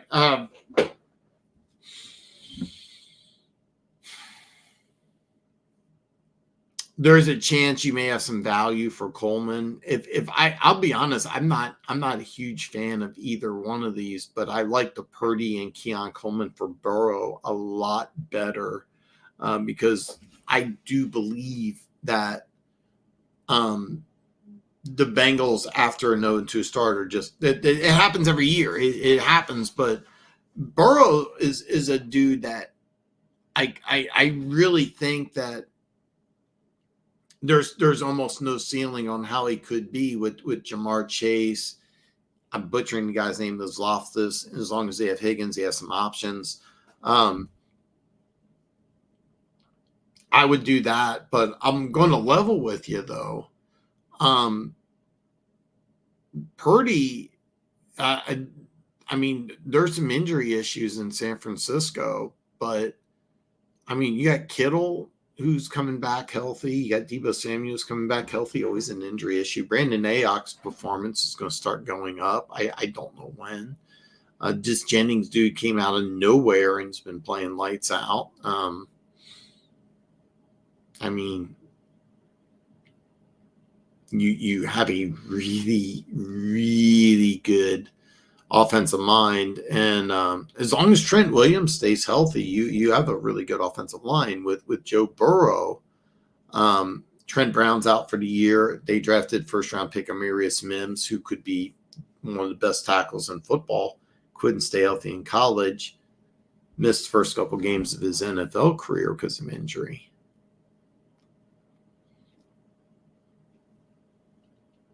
So I'm not I'm not really big on either one of these trades, to be honest with you. If I was going to make a trade, I would do Purdy and Coleman for Burrow. And but if you do that, just be aware that you're rolling the dice on I mean, Trent Brown was projected to be the starting right tackle. Then Mims was just lights out in training camp. He won the job. They were going to kick Brown inside. Brown got hurt. Mims got hurt. They've had issues keeping guys healthy in Cincinnati on the offensive line. Burrow is one tough SOB, but there's only so much. Look at that division that you're in. I mean, you're going against Myles Garrett, TJ Watt. I mean,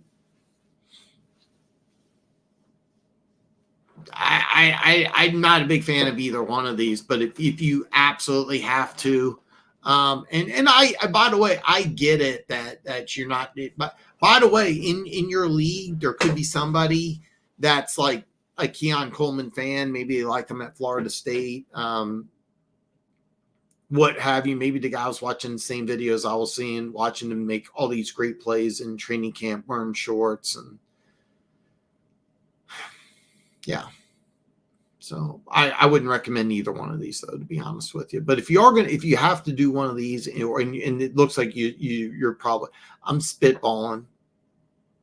Hey, I don't want Keon Coleman. So I wouldn't do either one of these. But if you do make one, go Purdy and Keon for Burrow. Also, would I trade Najee Harris, Chuba Hubbard, and Jalen Naylor for Keaton Mitchell, Kyren Williams, and Keon Coleman in a dynasty? That's a good one because in a dynasty league, Keon Coleman may have some value. I just got done talking about how there was all this hype about him and I didn't buy it, but he's a guy that I think could take some time to develop. That said, I mean, I like Najee Harris quite a bit. Now, keep in mind, when you're a big running back like Najee Harris, your shelf life is a little smaller. Chuba Hubbard's kind of interesting because there is a reason Carolina traded up for Jonathan Brooks. I mean, you don't make a move like that if you're convinced this is the dude. So, but I'll be honest with you. The one name that stands out is Kyren Williams because I think that that's a dude who could be really, really good. Kyren Williams, I was looking at what he did the last part of the season. And he kind of looked like Christian McCaffrey almost. I mean, he really did. And they're fixing some things in LA. Like the offensive line is going to be much improved. They got like 4 guys injured. All those guys are, by the way, they have a bye coming back. And Kyron Williams is a guy like going forward could be just absolute gold. Keaton Mitchell and Keon Coleman, I'm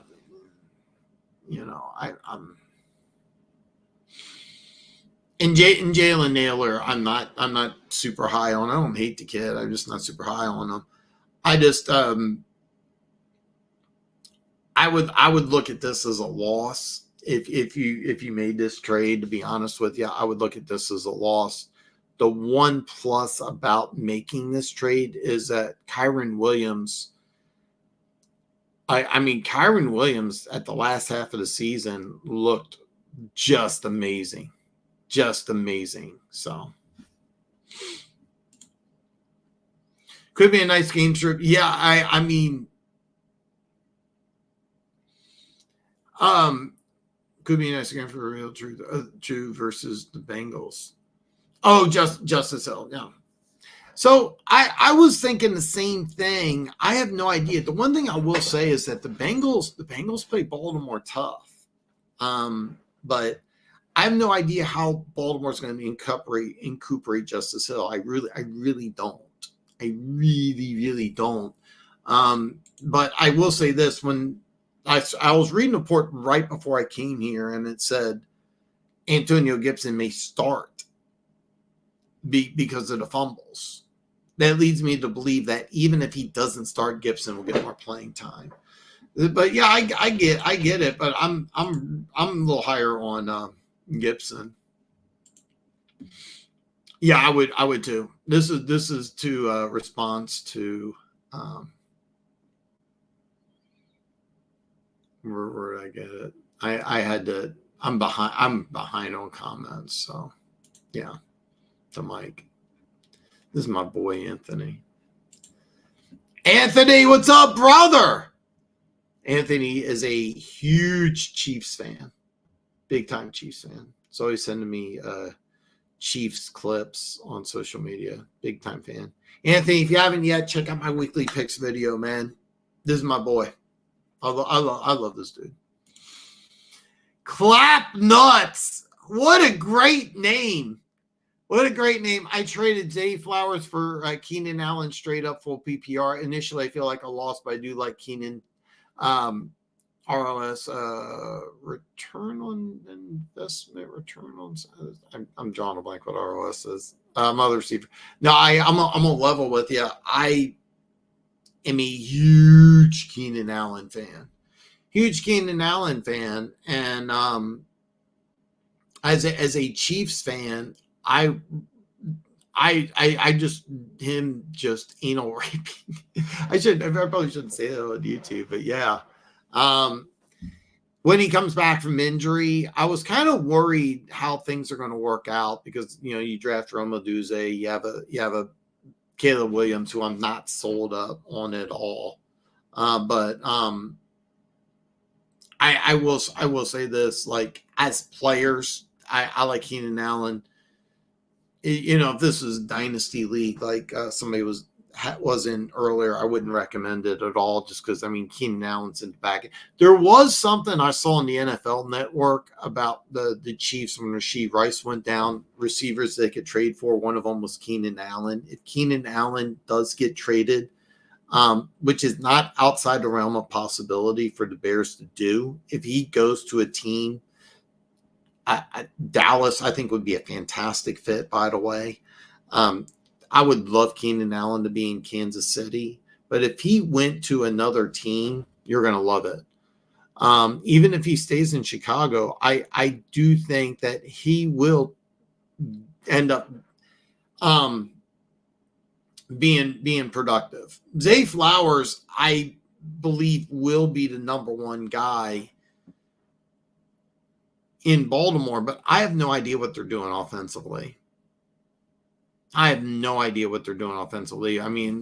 they're obsessed with Derrick Henry. They can't last. Derrick Henry can't have, 30 touches a game for the rest of the year.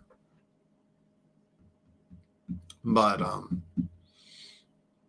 I would I don't mind that trade at all. Not at all. Devontae Smith, with AJ Brown, his production is going to go down. Diggs is interesting. Again, I think his production is going to go down. But I don't know if you heard it or saw it, but Perry, he's a regular. He is in love with Brian Thomas Jr. He swears he's the best receiver in this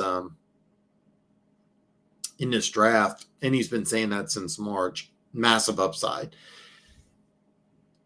Josh Downs would benefit with Flacco, and I'll be honest with you, it's just a matter of time. I like Tank Dell. It's kind of interesting though. You got Tank Dell and Diggs. That's interesting because it's like one takes away from the other. Keep in mind, one gets injured, then you got the other. So, yeah, I like flowers for Keenan Allen. I love Keenan Allen. He's always been one of my favorite players. So I can't get mad at that. Double R, what's up, brother? Should I trade Kelsey, London, Jay Cook for Njoku, Bijan, Ayuk, and Aguilar in a $30 FAAB? Okay, so I need a little more information on the $30 FAAB. I don't. I need a little more information on that. 2 flex PPR current team: Burrow, Joe Cook, Charbonnet, Justin Jefferson. I'm assuming it's Justin Jefferson with J Jet. I could be wrong. Garrett Wilson, Kelsey London, Chase Brown. Okay. The one thing I'm drawing a blank on is do you have another tight end? The $30 FAAB, I need a little more information on that. Overall, I'm kind of leaning towards the trade, though, and I'll tell you why. Njoku, I don't think is going to play this week. I do think he's going to play next week. And if that's the case, I think there'll be some weeks Kelsey outperforms Njoku, but even though Cleveland's more of a run-heavy team, Kansas City's more of a pass-happy team, I think you'll have more upside with Njoku. I really think they'll incorporate him more into the offense. I think he'll be a lot more involved. Possibly a win there.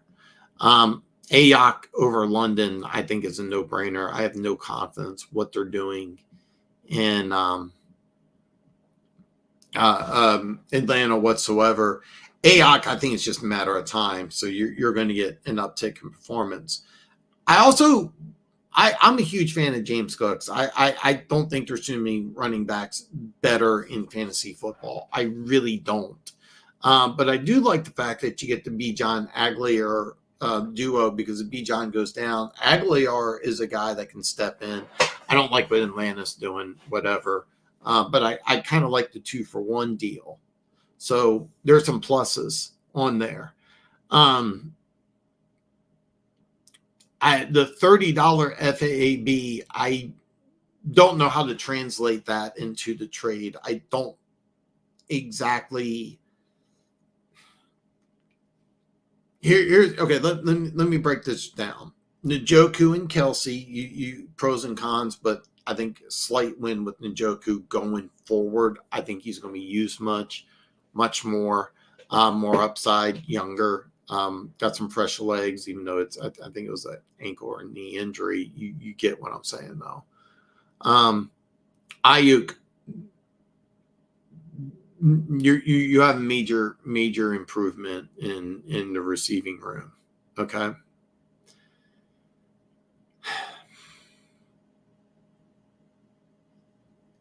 I'm a little torn between Bijan and Aguilar for Cook. I think you're taking a loss there, to be honest, but you're getting 2 running backs. So that's kind of what I'm looking at. The $30 is here's what I'm looking at. Is the $30 enough to offset what you're going to lose in Cook for Bijan Robinson and Aguilar. And by the way, with both Bijan and Aguilar, you're probably not starting both at the same time. What you're really banking on is Bijan Robinson for them to get things figured out in that Atlanta Falcons offense. So I don't know how to translate the $30 FAAB. That's the issue I'm having with the trade. Getting Ayuk is massive, and I do think you're getting a slight uptick with Njoku. Slight is the key word here, but you're taking a loss on the running back. I have no idea how the $30 translate. If you can do it, because I apologize, I'm ranting and it took me a while to get to this comment. So you can drop a comment, you can hit me up on social media, old school, you can email me, but if you can thumb it down so I can do it fast, I want to help you because there are some big pros in this, specifically Ayuk, because I'm assuming it's Justin Jefferson. Wilson's been struggling. I have no confidence London's going to do much. So you may have got yourself a stud receiver. What I'm looking at with Charbonnet is a guy that's going to be the number 2 option as long as Kenneth Walker's not healthy. And Chase Brown, I like Zach Moss better, but Chase Brown's been doing better fantasy-wise. He also has that home run speed and an offense that's kind of built for him. But I like Zach Moss a little better. So, but getting that 2-to-1 option is a little appealing. The $30, I need to figure out how to factor that into the trade. If not, what suggestion of trades I do should I think to improve this year? I will say this. I like the fact that you got somebody here trying to get rid of Ayuk because he's seeing the low production and the Jennings uptick. So it's a situation you can get Ayuk low. I like that. I'm not, by the way, I'm not saying this is a bad trade. I can't figure out the $30 FAAB. I can't figure out how to get that in there.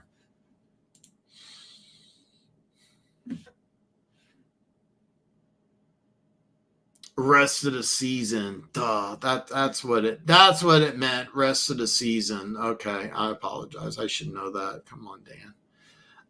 This is a good one. This is a good question. I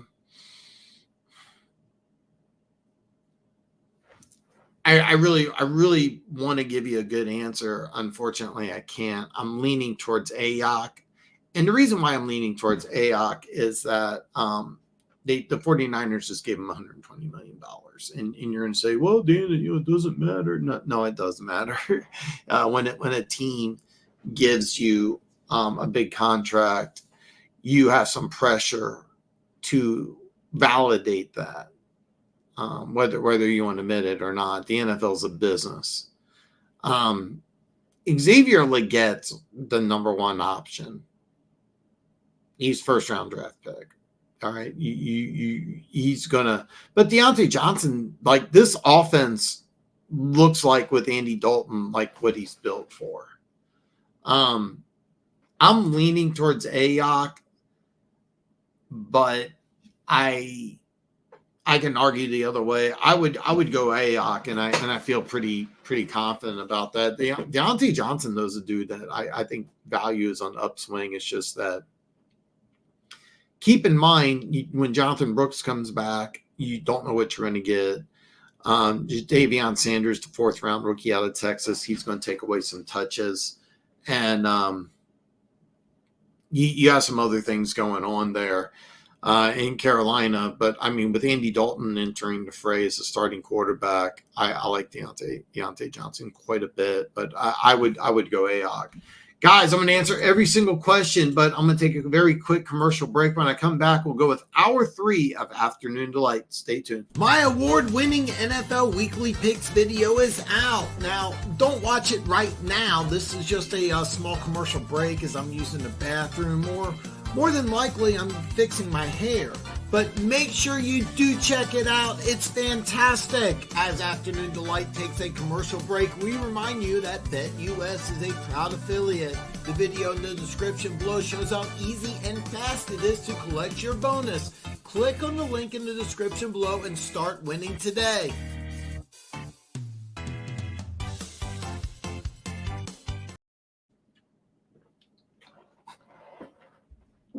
During the commercial break, I literally poured my energy drink all over myself. All right, guys. Hour 2 is in the books. Final hour. Hour 3 of Afternoon Delight is here. Every single question will be answered. I apologize for the rant. I got energy drink, even though most of it's on my lap. I did pop the bottle. Trust me when I say this. I don't need it. All right. Starting off with hour 3, Dan, do you think Nick Chubb is going to do good? I've always had a major man crush on Nick Chubb ever since he was a true freshman at Georgia. When he came in for Todd Gurley, he was the Heisman frontrunner. I said that I thought Nick Chubb looked better. I got blasted relentlessly. I mean, laundry list of comments telling me how stupid I was. I think I was right. I really think I was right. So the answer is yes, but am I holding on to that nostalgia of going all the way back to when he was a true freshman at Georgia, replacing Todd Gurley, who's been retired for a couple of years now? Maybe, but Perry, I follow a couple of people that live in Vancouver, and I swear to God, there's something in the water. Coming from Kansas City, on the whole, Vegas girls are much hotter than Kansas City girls. But from what I mean, Vancouver's on the bucket list. Vancouver is on the bucket list. I do want to go there one of these days. Mr. Grapefruit, what a great name, by the way. Full PPR league. Good evening. Would I trade Justin Jefferson and Austin Seibert for DK Metcalf, Zach Moss, or Tony Pollard? That's an interesting question. I'm leaning towards no. I'll be honest with you. I don't know Seibert's production. Let me take a quick look here. I'll try not to. He's the kicker. Huh. He's been lighting it up lately.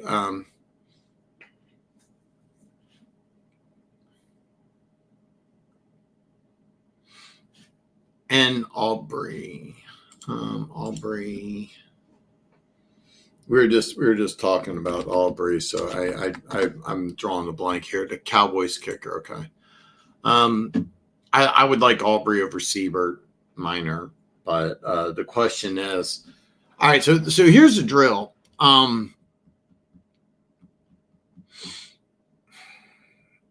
So what you would be doing is you would be losing points. Now DK Metcalf is finally. This has like been the most consistent that he's been offensively in his career. All right, so you're banking if you make this move, you're banking on that. Now I'll be honest with you. As much as I like Zach Moss in fantasy football, I think Pollard has a much higher value because he's clearly the number one guy in Tennessee. And I've said this a couple times, and I can't prove it. I'm not part of the Tennessee Titans organization. My buddy Denver Gator, who entered the chat, loves Will Levis with a passion. They're going to bench him. And when he does, I think the production will go up. Justin Jefferson, I mean, how many receivers are better than Justin Jefferson? I mean, that's kind of what you're asking, and I'll be honest with you, I'm leaning against it. I'm really leaning against it. Unless you, the only way I would, the only way, okay, if let's just say you make this trade, you're banking that DK Metcalf production will be steady. Now, keep in mind, there's a new offense in Seattle. So I've been saying this for a while. The thing with DK Metcalf is that we'll have 8 catches for 120 yards and a touchdown one week, 2 catches for 25 yards the next week. And that's just how things are. It hasn't been that way for the last couple of weeks. It looks like they're kind of phasing out Tyler Lockett, who's past his prime, who I was convinced was the best out of the 3, or at least the best out of 2, Jackson Smith and Jigba starting to take over. It actually wouldn't surprise me if somebody wanted to move, if some team wanted to trade for Tyler Lockett. You never know. If you make this move, you're banking on the production from Metcalf, which could be true. I mean, maybe this new offense and the new regime, maybe something's clicked with DK Metcalf. Maybe he's matured. When we entered the NFL, remember, he was a redshirt sophomore. I mean, he was young. Maybe things have clicked. And from a size speed ratio, there's not a better size speed ratio than DK Metcalf in the NFL, period. Maybe in the world. I mean, 230 with world-class speed, literal world-class speed. I like Tony Pollard quite a bit. I would lean against it. Okay. So let me ask you this: if you have a stud number 1, somebody like CeeDee Lamb, or Amon-Ra, I'm drawing a blank here, Jamar Chase, if you got somebody like that already on your team and you need help at running back, by the way, I like Pollard over Moss, you might make this move. I do like Aubrey over Siebert, though. I do like Aubrey over Siebert. I mean, you're indoor versus outdoor. And I'll level with you as much as I've been impressed with Jaden Daniels, as much as he's been my selection to be rookie of the year. I don't think this explosion of points is going to continue. So my first reaction is no. However, can you send me the rest of your team? Do you need a running back? Because if you need a running back, that might have part to do with it. So. Oh, okay. I have Mixon, Monty, Singletary, Tyreek, Pittman, Puka, Robinson, Addison. Again, offered Tyreek Hill for DeAndre Swift. Ooh, boy. Oh God.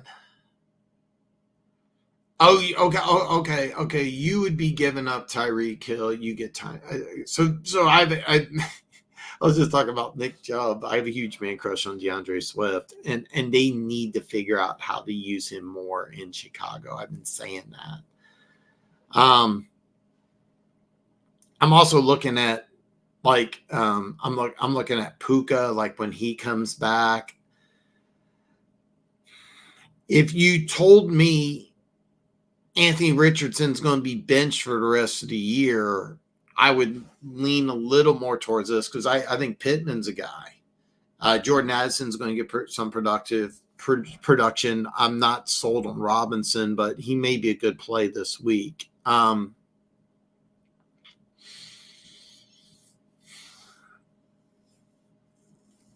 would lean towards no. I get why you want to do it, because Montgomery split and carries with Gibbs. Singletary's solid, but I know he didn't do that well against Dallas. He's never going to be a guy that I'm banging, you got to start him. Mixon probably out this week. And Swift is a guy that I don't know why they didn't use him more, but when they did start using him, he was productive. And he's a guy who got a major man crush on too. So I get the logic, but I'm looking at your receiving core and Pittman, Puka, Robinson, Addison. Addison's solid too. If you told me Flacco's going to start for the rest of the season, I might lean towards this. For right now, I'm going to say no. There's no guarantee Puka's going to be back. I'm not sold on Robinson. Addison's always going to be Robin to Justin Jefferson. Just keep in mind. I mean, I like what he did last year, 10 touchdowns and everything, and he's going to be productive. He's your number 2 guy. I would encourage people that have Tyreek Hill to keep him. This is interesting, though, because you got a guy that I really like in DeAndre Swift, and you also have an issue with Mixon. Probably not going to play this week. But I'm looking at your receiving core, and I mean, there's no guarantee when Puka comes back that he's going to be the same guy. Robinson's a solid start this week. If you told me Flacco was going to start for the Colts for the rest of the year, and you told me Puka is going to come back and he's going to be the same guy, I would make this trade. I wouldn't even think about it. You don't know these things. I wouldn't blame you because you got 2 running backs that really in Montgomery and Singletary that in Detroit should be using Montgomery more. I argue that all the time. Singletary's your number 1 running back there, but he doesn't do much. And Mixon's injury, yeah. And DeAndre Swift is one of those guys that they really, really, really should get involved more. So I get why you want to consider this. I would tell you no because Huntley is going to improve the offense. They are going to force feed Tyreek. As much as I would tell Tua to retire, I don't think that's what he wants to do, and I guarantee you that's not what the Dolphins want. And then when he comes back, you got probably the best receiver in football. So I would advise against it. If you do pull the trigger, Adrian, I would not blame you at all. I would not blame you at all. And another thing is that if you did it, I would start Swift right away, but I wouldn't recommend it. Not with your team, because until Flacco takes over as starting quarterback, I can't play Pittman. There is a reason why Flacco is inserted as the quarterback. Pittman goes for over 100 yards. Those things are connected. As long as Anthony Richardson's starting quarterback, you can't play Pittman. You just can't. Puka's a big question mark. I'm not sold on Robinson, even though he's a good start this week. But I hope to hear back from you. And by the way, if you do make this trade, keep me informed. And if you do make the trade, start Swift. Because out of your running backs, he would be the number 1 guy. So I get why you would consider it. I'd still recommend against it. Dan, rest of the season, who would you rather have in a full PPR, Breece Hall or Kamara? Wow, that's a good one. Andre, welcome back, brother, man. That is a good one. That is a good one. Hold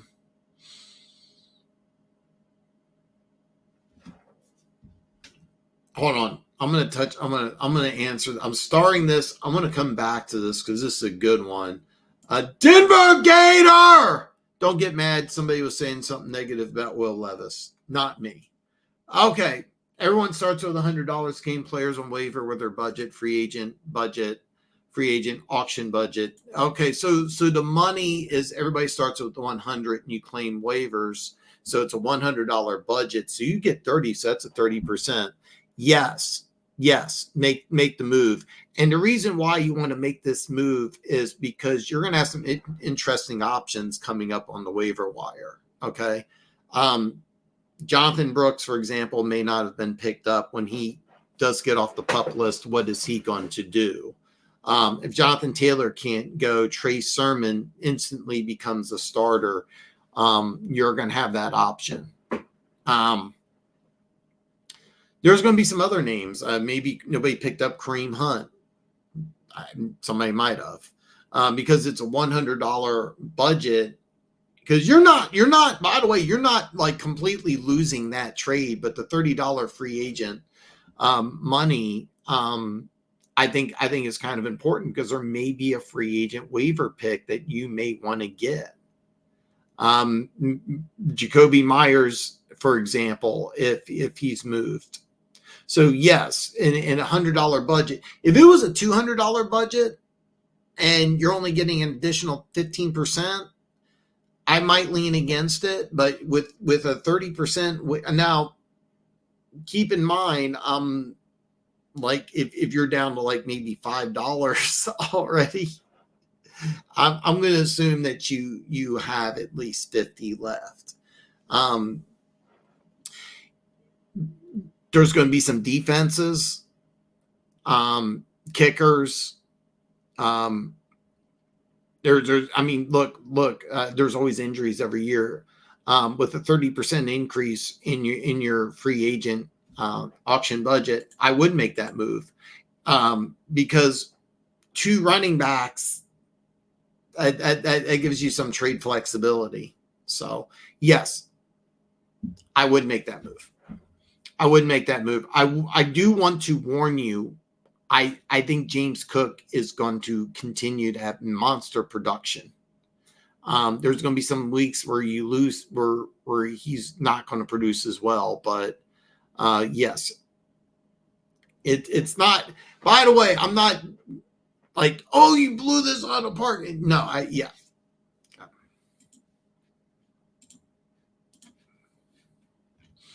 All right, so I apologize for being behind on comments. Andre, this is such a tough one, because I have such a man crush on Breece Hall.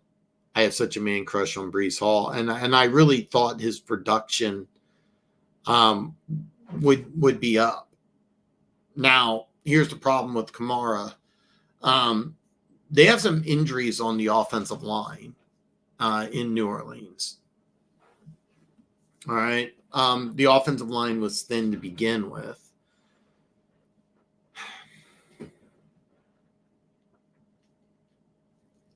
Braylon Allen is getting some touches away. And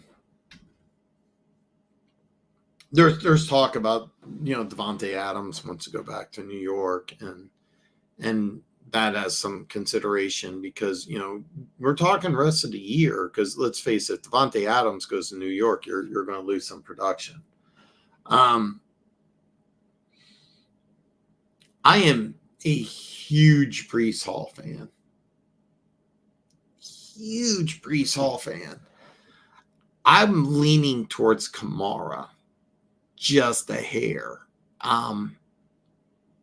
I love the way that they're using him, and I like the offensive transformation, because what you're doing is, by throwing the ball deep, is you're opening up Kamara's. I would go Kamara. I'm going to be honest with you. I might later on today flip back and forth with Breece Hall.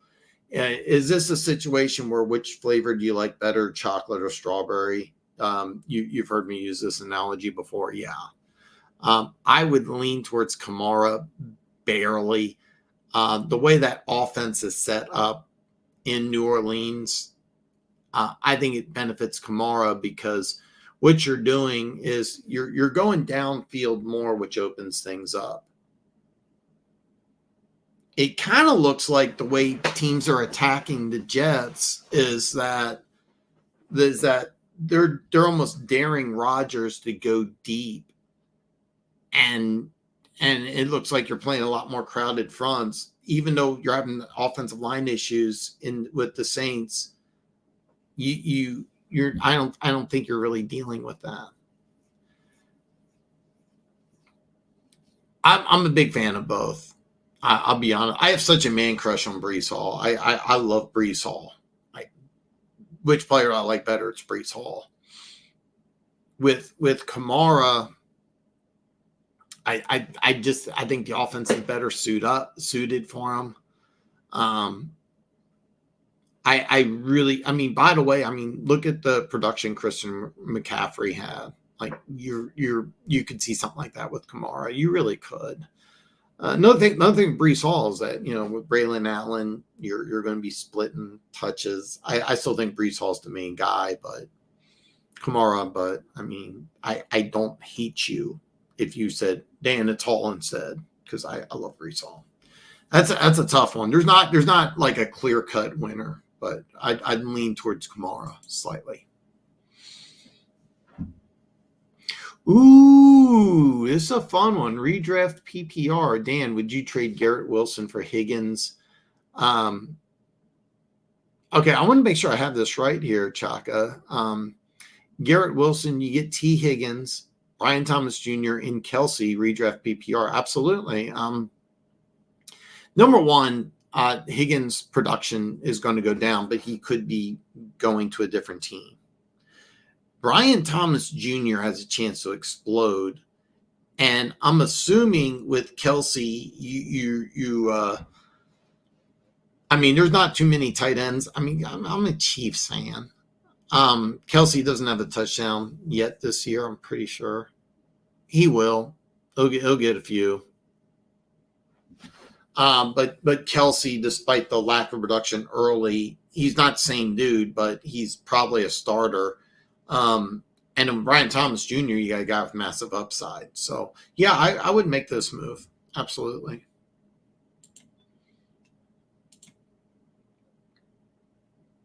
Yes. Micah March, it's funny because I just talked about Alvin Kamara being a slight better hit. By the way, Micah, I'm assuming you're in a PPR, but I would make this move. Now, Terry McLaurin is playing some lights out ball, and I love this guy. A-Chain's touches are going to go. We're going down already. Mosert's going to, come back to the fold. So, you're getting a guy that's been relegated to running back number 2, maybe 3 on his own team.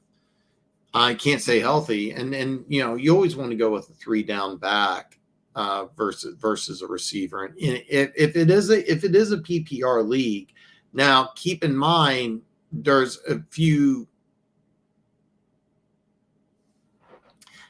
things here. I mean, I'm assuming because you're offering this trade that your receiving core is set. All right, you got a stud or 2. If Terry McLaurin is your number 2 wide receiver, I would hesitate, but I'm assuming you have McLaurin on the bench. If you don't mind, give me a little more information on your roster, leaning towards yes, without knowing anything. I have Gibbs on a bye.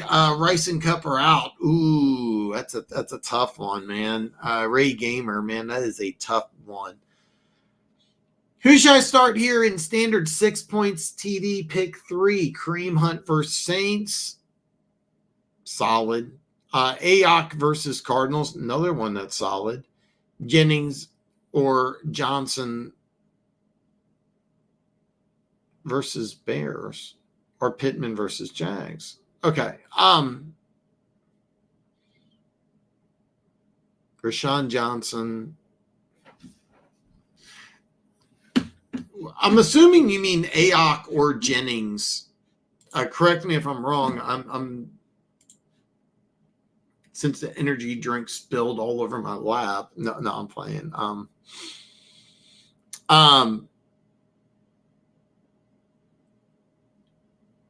Jennings Johnson versus Bears.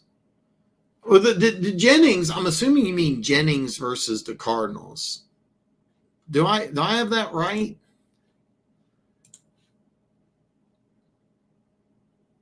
Assuming I'm right. Okay, yeah. Okay. All right. Deontay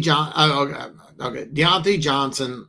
versus the Bears. You got to pick 3. Okay, so Deontay Johnson versus the Bears, not a good matchup, but I kind of like it. I kind of like it. I'm assuming you mean Ayuk versus the Cardinals versus Jennings versus the Cardinals. I would go with Ayuk.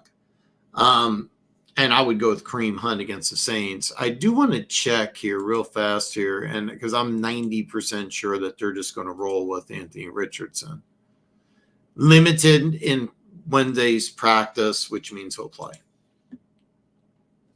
Yeah. I would go Kareem Hunt. By the way, it's just more fun for me. I like having a guy on Monday night. So I would here's what I would do. I would go Kareem Hunt. I would go Brandon Ayuk. And then I would go with Deontay Johnson, even though it's a tough matchup versus the Bears. I like the matchup of Pittman versus the Jags better than Johnson versus the Bears. Anthony Richardson being banged up. I would, if you can you hold off? I like Johnson against the Bears. Even though Leggett, I think, is the number 1 guy, I think Johnson could have a decent game. Bears have great defense. Don't get me wrong, but if there's any possibility Flacco starts, or plays in the game like last week, you want to go with Pittman because I could see another 100-yard performance. But Kareem Hunt and Ayuk are definites. I'm waffling between Johnson and Pittman, going with Johnson just because if you're going to go with Anthony Richardson and he's not 100%, that could be a long day. Oh yeah. So what it is that he's still going to be out for quite some time. There's still I didn't have a chance to check it out, but last night I was looking at it. It's not as bad as people thought. There's some talk that maybe he can return during the season. If you're somebody who dropped him in fantasy, you're probably right because I don't think he's going to play till January. But there is some talk that it's not as bad as it seems. I haven't checked on it before I came to the show. I should have. So. Nick Chubb is back in practice, Ray. I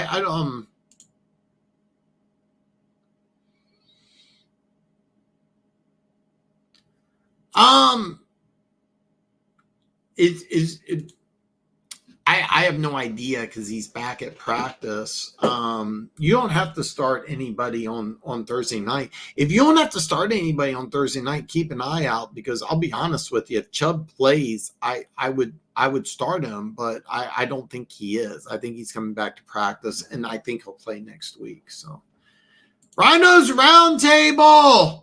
I'm sorry for the Anthony Richards slander, but if I'm the Colts, I go with Flacco. But yeah. PPR, Wilson and Pickens for Hawkinson and Evans, who wins straight up. PPR, oh boy. That's such a tough one. And I'll tell you why. Hawkinson comes back from injury. You don't know what you're getting. You have more upside with Pickens. You'll get more consistency with Evans. I'm leaning. Now, full disclosure, I love TJ Hawkinson. Okay? Full disclosure, huge Hawkinson fan. And he was putting up some crazy production with the Vikings. I'm assuming the Hawkinson production will get better because Darnold is an uptick at quarterback. And when you're on a team with Justin Jefferson and Jordan Addison, you have the ability to get touches. I'm doing a lot of assuming here. I'm assuming you're getting if you're getting the same caliber Pro Bowl tight end, I would say Hawkinson and Evans. You don't know that till he gets back on the field. with Pickens, you have a higher ceiling, you have a lower floor. With Wilson, I'm expecting the production to go up any time now, any moment, but it hasn't. A number one receiver versus a number one tight end coming off an injury, I would normally favor the number one receiver. This might be the exception to the rule. I'm leaning towards Hawkinson and Evans only if Hawkinson is back to being the Pro Bowl caliber tight end who you still got 12 games, 13 games left. I think that there's a legitimate chance Hawkinson has 70 to 80 catches and 7 to 8 touchdowns. You may not get that same production from Wilson. And here's the drill. Pickens, the upside's there. I think Evans is on the downside of his career, but he's still a big body guy. And one thing about Tampa is that I think they're more likely to throw Evans a jump ball for him to get in the end zone rather than, let's say Tampa gets down inside the 5. Who's more likely to get a touchdown, Pickens or Evans? It's going to be Evans because in Pittsburgh you can play smash mouth football. You can just use Najee Harris. Pickens though has limitless potential, especially with Justin Fields getting better. Not giving you a good answer. I'm leaning Hawkinson and Evans, but I don't have a good answer for you. Which one did you make? Which one? Did you get Wilson and Pickens or did you get Hawkinson and Evans? I can argue both ways. Leaning Hawkinson and Evans, but I need Pro Bowl Hawkinson for that to be a true statement. Would I drop Roschon for Trey Sermon, and would you start Sermon over Rachaad White, Bucky Irving, PPR? That's a fantastic question, Jacob. Man, I got a good one. All right. First off, I get why you picked up Rashawn Johnson. With Trey Sermon, both players I like Sermon better. I also kind of like the situation in the offense a little better for Sermon. Okay. I would do that. Okay. I would go on with Trey Sermon because you have to understand the ankle sprain that Jonathan Taylor has, and he's been battling injuries in the last couple of years. If you have Jonathan Taylor in your fantasy team, you absolutely have to start him. Is he a top 10 running back in the National Football League? Unquestioned.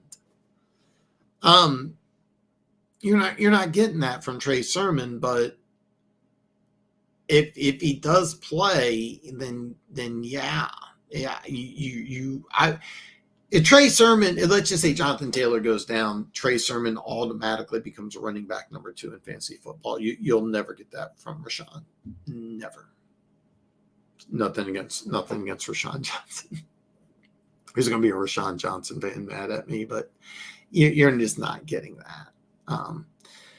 Would I start Sermon if he plays over Rachaad White or Bucky Irving? The answer is no, and I'll tell you why. You have to make this decision today or tomorrow. All right, with Tampa. And by the way, I have a feeling both these guys could have some production because Atlanta has this world-class secondary. The way I understand it, and let's take a look at the injury report, which ESPN's not always the best. God, there's a lot of guys on the Bucs. Rachaad White, he's not even on the injury report.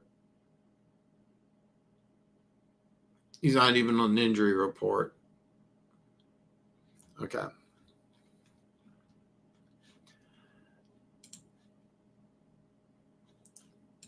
Atlanta has a world-class secondary. That said, could Mike Evans still get a touchdown? Sure. Here's kind of what I'm looking at. I would go with White if you have. By the way, I'm assuming you have the option of Rashad White, Bucky Irving, and Trey Sermon. If you do pick up Sermon, you're wondering, should you start Sermon against a bad Jags defense? That makes sense. That makes a lot of sense because it's a better. If Trey Sermon was getting the start, I would probably start Sermon over even in a PPR league. Sermon's not much of a pass receiving back, so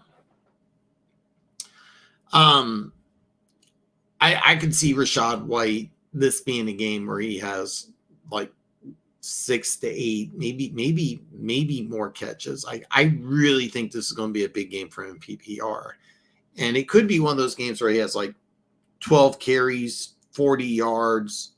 And then he has 6 receptions for 30, but he doesn't get in the end zone.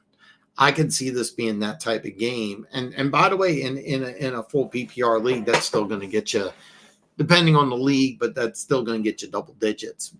All right. Trey Sermon being the number 2 guy.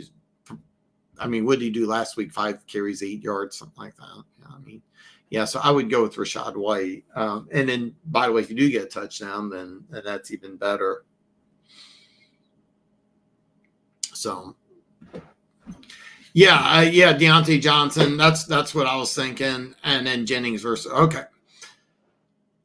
I would lean towards Deontay Johnson over Pittman, and the reason why is I have no faith in Anthony Richardson being able to get him the ball. However, if Anthony Richardson is on the injury report, it's kind of questionable.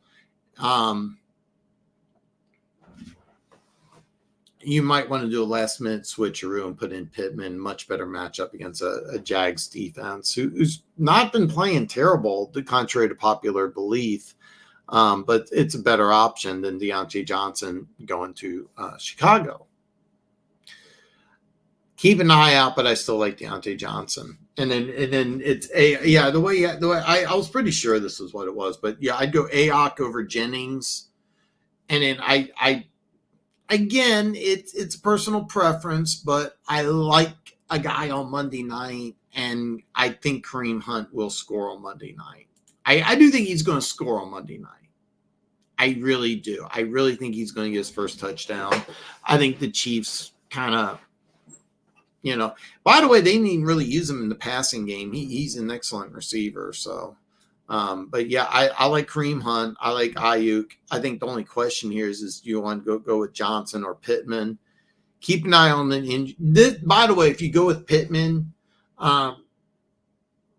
you're kind of rolling the dice, but one of those things where if your projected matchup is that you're projected to lose, maybe go with Pittman because he has the higher ceiling. With Johnson, I think it's much more steady, even though he's going against a tough defense. But I don't expect him to. Here's the deal. Pittman could blow up and do 150 and 2 touchdowns. There's almost no way Johnson's doing that. So hopefully I'm making sense, but leaning towards Johnson. But all right. Now, I am so embarrassed on the commercial break. I literally poured my energy drink all over myself. So,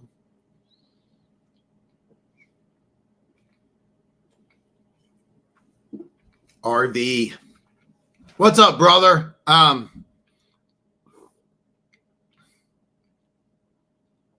This is a good one. Do I trade Nico Collins and Devontae Adams for Amon-Ra and Jalen Reed full PPR? I'm 3-1. I get why you want to do it. You saw the 2 touchdowns. You saw Jordan Love. And, you're looking at Amon-Ra.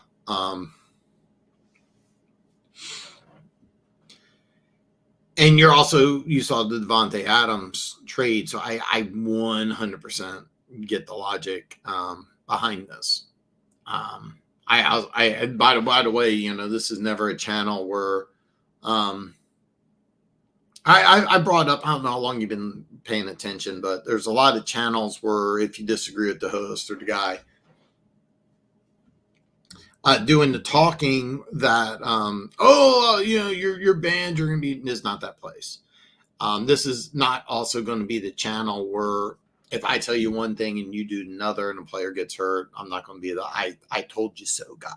I'm not going to be that. My goal, whether you take my advice or not take my advice, is to help you win. So I understand why you want to make this move. I would strongly recommend against it. If Davante Adams does get moved, he will still be productive. Okay. Jaden Reed has 4 games, 3 touchdowns, and 2 games with nothing. 2 games with no catches. 4 games, half of them, nothing.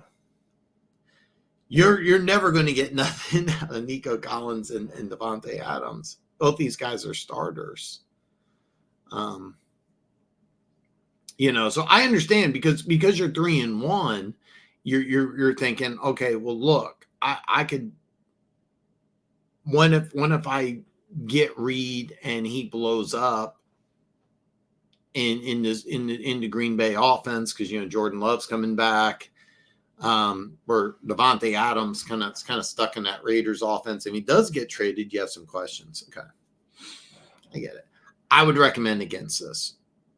I think I do think Amon-Ra's a slightly better option than Nico Collins. And I do mean slightly, but I can argue that Nico Collins leading the NFL in receiving yards, I'll be honest with you. I don't know which one would be. I'd lean towards Amon-Ra in that case. But the thing is with Davante Adams is I'm looking at 2 starters and I'm looking at a guy that I don't know what I'm getting from week to week. Let me ask you this here. Let's say Davante Adams does go to New York. I'm rolling out Kansas City, but or Dallas. I mean, what would you think? Like, would you be mad? I wouldn't recommend this. I wouldn't recommend this. I really do. I really think you got 2 starters. I do think Amon-Ra might be a slightly better option. Nico Collins in a full PPR. I really do. He gets more receptions. Collins going to get more yards. That gets you more points. That said, I think when the season's over, I think Collins will have more touchdowns. So,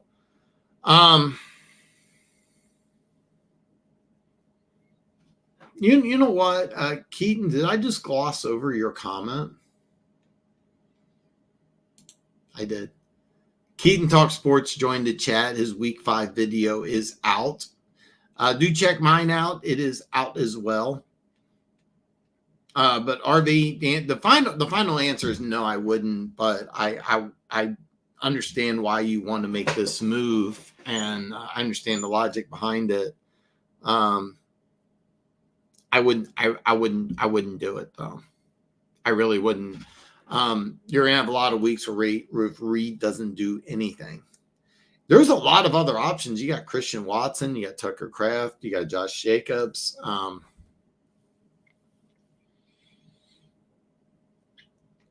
Davante, and by the way, I do think Davante Adams is going to be gone. I really do. And I think that wherever he goes, there is a possibility you could get more offensive production. Connor Hansen, full PPR. Do I trade Keenan for Tank? Ooh, that's a tough one because okay. If I'm a general manager, I'm taking Keenan Allen. If, old school, everybody lines up on the fence. You just like, I want you. I'm taking Keenan Allen. You have a much better quarterback situation with Tank. The issue is that I would have is that depending on how you use him, he's either a 1 or a 2, despite the improvement of Roma Duze. When Keenan Allen plays, he's going to get his touches. I mean, you got Diggs, you have Nico Collins. I wouldn't hate you if you did this. I can't. I wouldn't be able to do it. Now, keep in mind, I have a massive, major man crush on Keenan Allen. I'm not the guy that would tell you to trade a guy that I have a man crush on, that have much more, has more talent, that could at any point in time have a. Here's the thing: Keenan Allen, even in a bad Bears offense, he could still have 8 catches, 85 yards, and a touchdown in any week.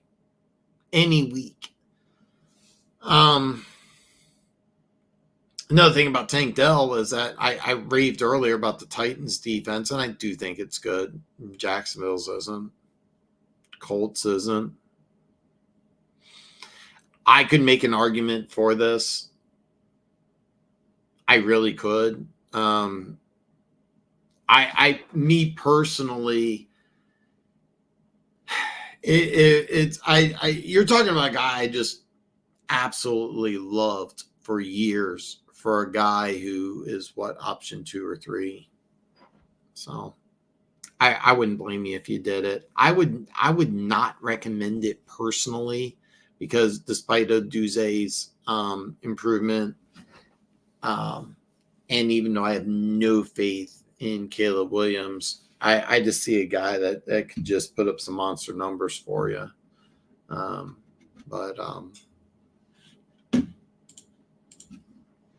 That's just, that's just me. Let's see here. 9 catches, 99 yards for the year. Last week, 5 for 62 in a loss. The week before against the Bears, it was 1 catch, -3. You're not really getting. It's a cool name. Everybody, who wouldn't want to be called Tank? Keenan Allen missed some games. God, even when he does play, he's not wildly productive.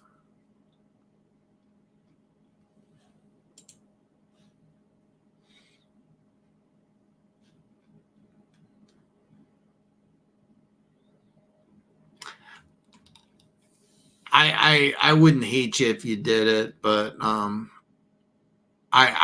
wouldn't do it. I'm also the same guy who just absolutely has a major man crush on Keenan Allen. So I wouldn't recommend it. Wouldn't blame you if you did. Connor, I hope that's a good question, but keep in mind this is let's say you make this trade one way or another, it's not going to make or break you, but I wouldn't blame you if you did. I wouldn't recommend it. I think you have much more potential with Keenan Allen, even though he's in a much worse situation in Chicago.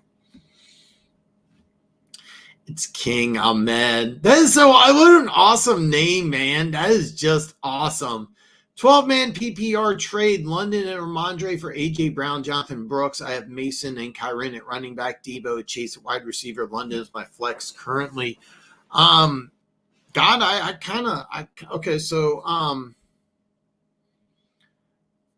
of like this.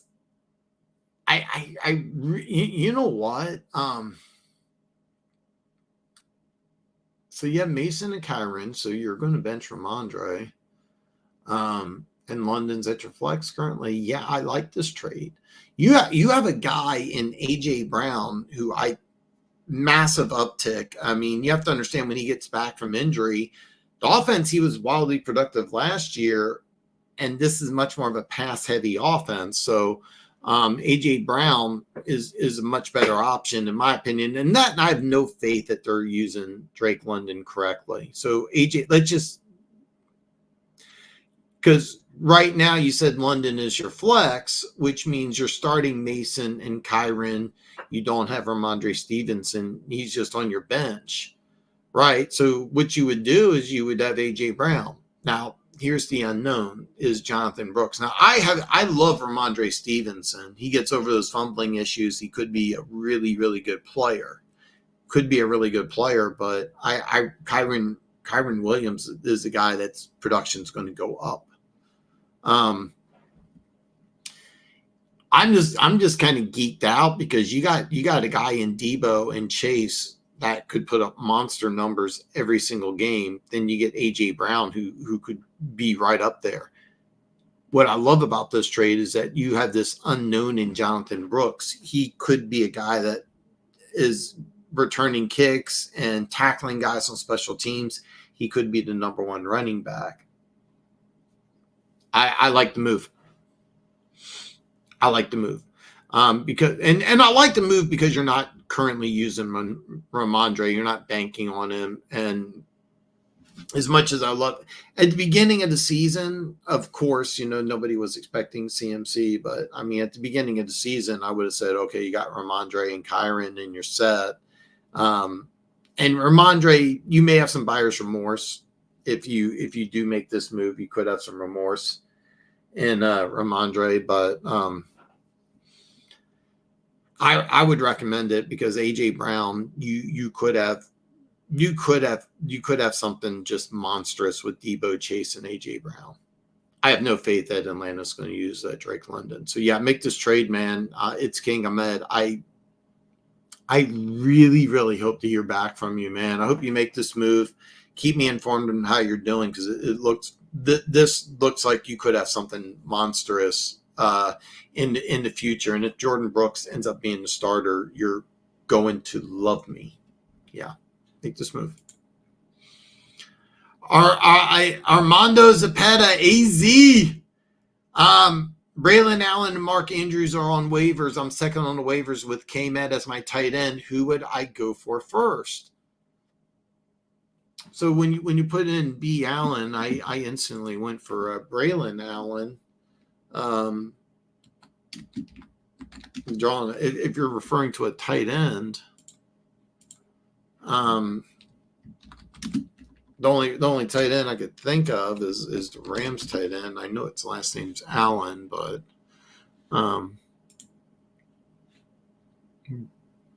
if you're talking about tight end, yeah, I'm assuming you're meaning Braylon Allen. Correct me if I'm wrong, but I'm assuming you mean Braylon Allen. Okay. If I drop the ball here, I drop the ball, and I apologize. I just poured my energy drink all over my lap. But you're second on the waivers with K-Med as your tight end. Who would you go for first? I'm assuming you're talking about Braylon Allen. If you're in some sort of league, earlier somebody had a like an auction type of situation. If you're in that, you may want to pass on both. But if you're not in that type of situation, Braylon Allen's definitely a better option than Mark Andrews. Mark Andrews has been they're kind of having him faded, not only behind Isaiah Likely, but behind Kohler. It's kind of a shame because I love Mark Andrews, but you don't want him. K-Met, you're probably a little frustrated with. I'm not sold on Caleb Williams at all. I've been adamant about that, but I'm assuming you're talking about Braylon Allen, the Jets running back. If that's the case, I think that's a much better option. Not a guy who's, going to get you a lot of production in the passing game, but it'll get you a few touchdowns. If it is Braylon Allen, if it's somebody else who I'm missing, let me know. But yeah, okay, it is Braylon Allen. Okay, mix in White, Mozart, and Spears. Oh, okay. Yeah, Braylon Allen's an excellent option because Spears, I know he put up a touchdown. I really thought they would use him more in Tennessee, but you've been following me for a while. You know how anti-Titans I am this year, but keep in mind, if they do bench Levis and start Rudolph, Spears will get a little more production. Mozart, when he starts, it's unknown. I like Rachaad White, and Mixon I don't think is playing this week. So yeah, this is kind of a no-brainer because you got Spears you probably thought would be used a lot more when you drafted him. He's not. Mozart, great great player, been out for a while. I don't know his injury status as of right now. Rashad White, I would actually start, and Mixon, I don't believe is playing this week. So yeah, go with Braylon Allen. That's a no-brainer. I know Mark Andrews. They're just it sucks. I love the guy's game for a long time. KTS, when you come back on Monday, if he's not already traded, we'll talk about this more. Buffalo is a very interesting option. Very interesting option. Didn't even think about it. Should have thought of it right away. I saw something where he wants to go to either the Jets or the Saints. And I think both those teams would be good options. I think Washington could be very interesting as well. I didn't even think about Buffalo, but that makes a lot of sense. I know Buffalo wants to get younger at the receiver position, and that was kind of the reason behind Diggs. I was reading the article on ESPN about the Bills moving on from Diggs, so it's kind of, if they bring in Adams, I'd be like, all right, but yeah, I'd love to hear more about it on Monday, though. That's a good topic. And by the way, he could be gone by the time you come on Monday. Then we'll have to talk about that trade. It's okay to laugh, given the running back injuries as of late. As a Connor owner, should I trade for Benson? Is he the clear-cut trade Sutton or Shaheed for Benson? I want to take a look at the production. I'm just drawing a blank here. By the way, I love Benson. I mean, and I do think that he will get more and more production. Okay. Should you trade for him?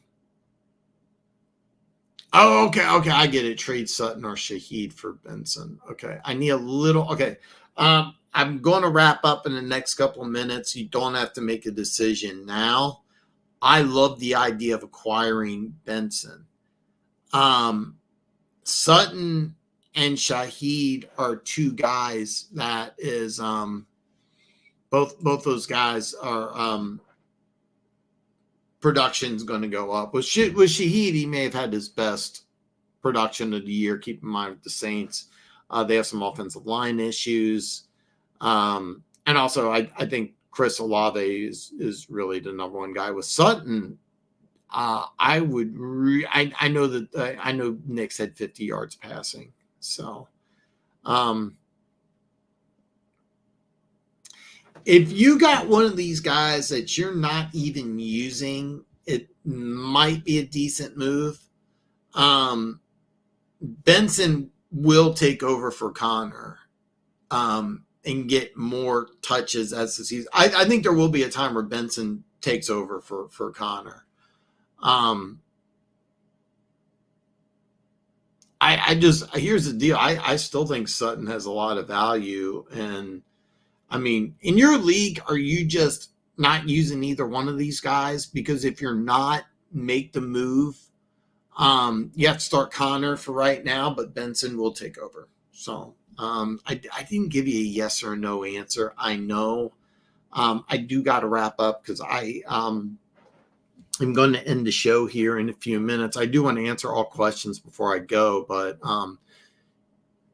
if you don't mind, drop a comment below after I end the show, or hit me up either on Twitter or X. Let me know a little more about your roster, because if you're not using either one of these guys, it might not be a bad idea.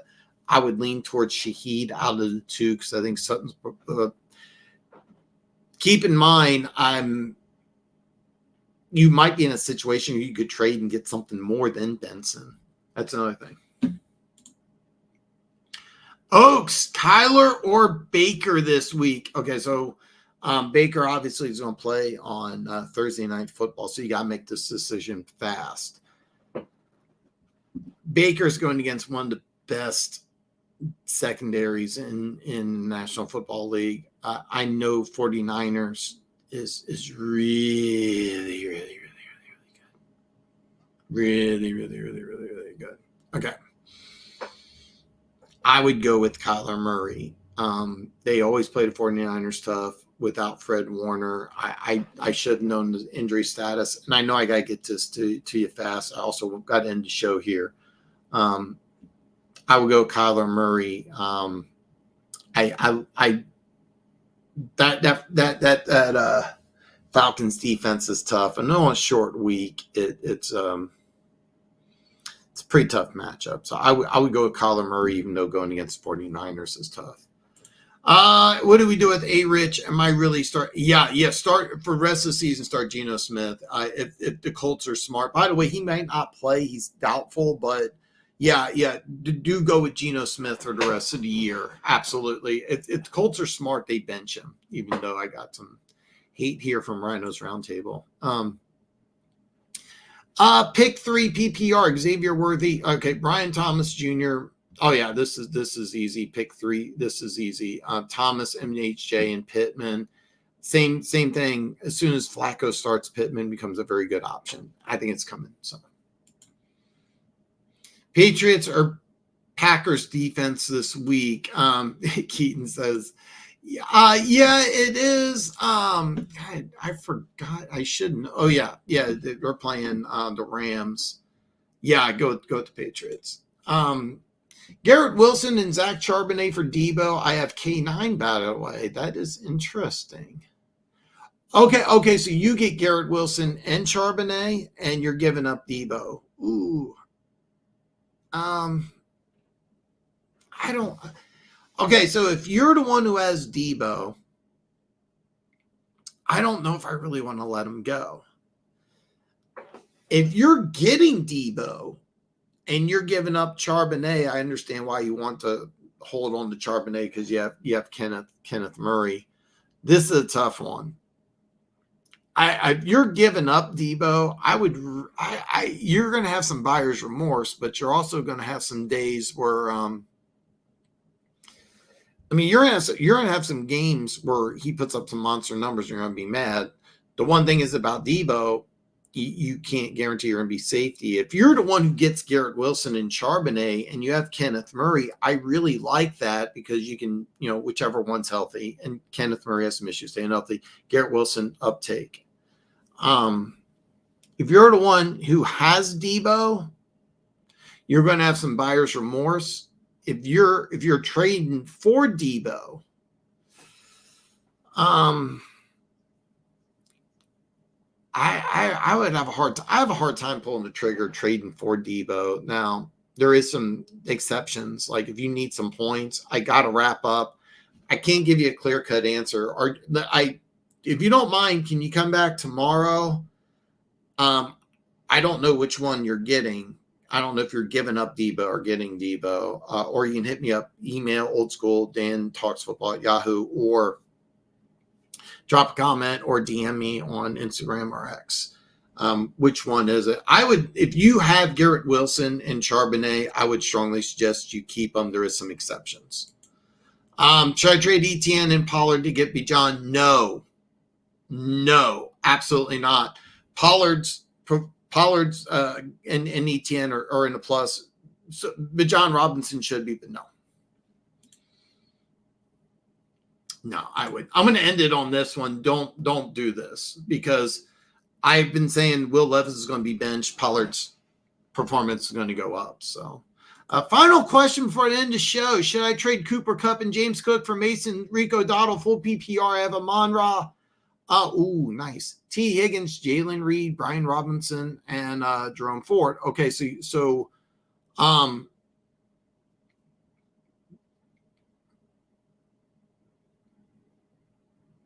No. Okay. I'm not a Rico Dowdle fan. Now Mason's going to be the starter for the rest of the year, but you're taking a loss with James Cook. Okay. You got Amon-Ra, great. You got Jalen Reed, maybe you do good, maybe you don't. T. Higgins, possibly could be traded. That's interesting. You got Brian Robinson, which is solid. Now, here's the problem. Jerome Ford, when he goes down, I get why you want to, but James Cook's a guy you really want to keep. If Cooper Kupp comes back, you got a chance to have two number ones plus James Cook. Don't make this trade. I understand the logic for it, especially with Mason probably starting for the rest of the year, but I would recommend against it. That's the end of the show. Hey, listen, if you did not get your questions answered, don't worry. I have Fantasy Football Thursday. You can also drop a comment below. You can go old school. You can email me at dantalksfootball@yahoo.com, or you can DM me on Instagram or Twitter X. Have a great night. I hope to see you all back tomorrow for Fantasy Football Thursday. Have a great night.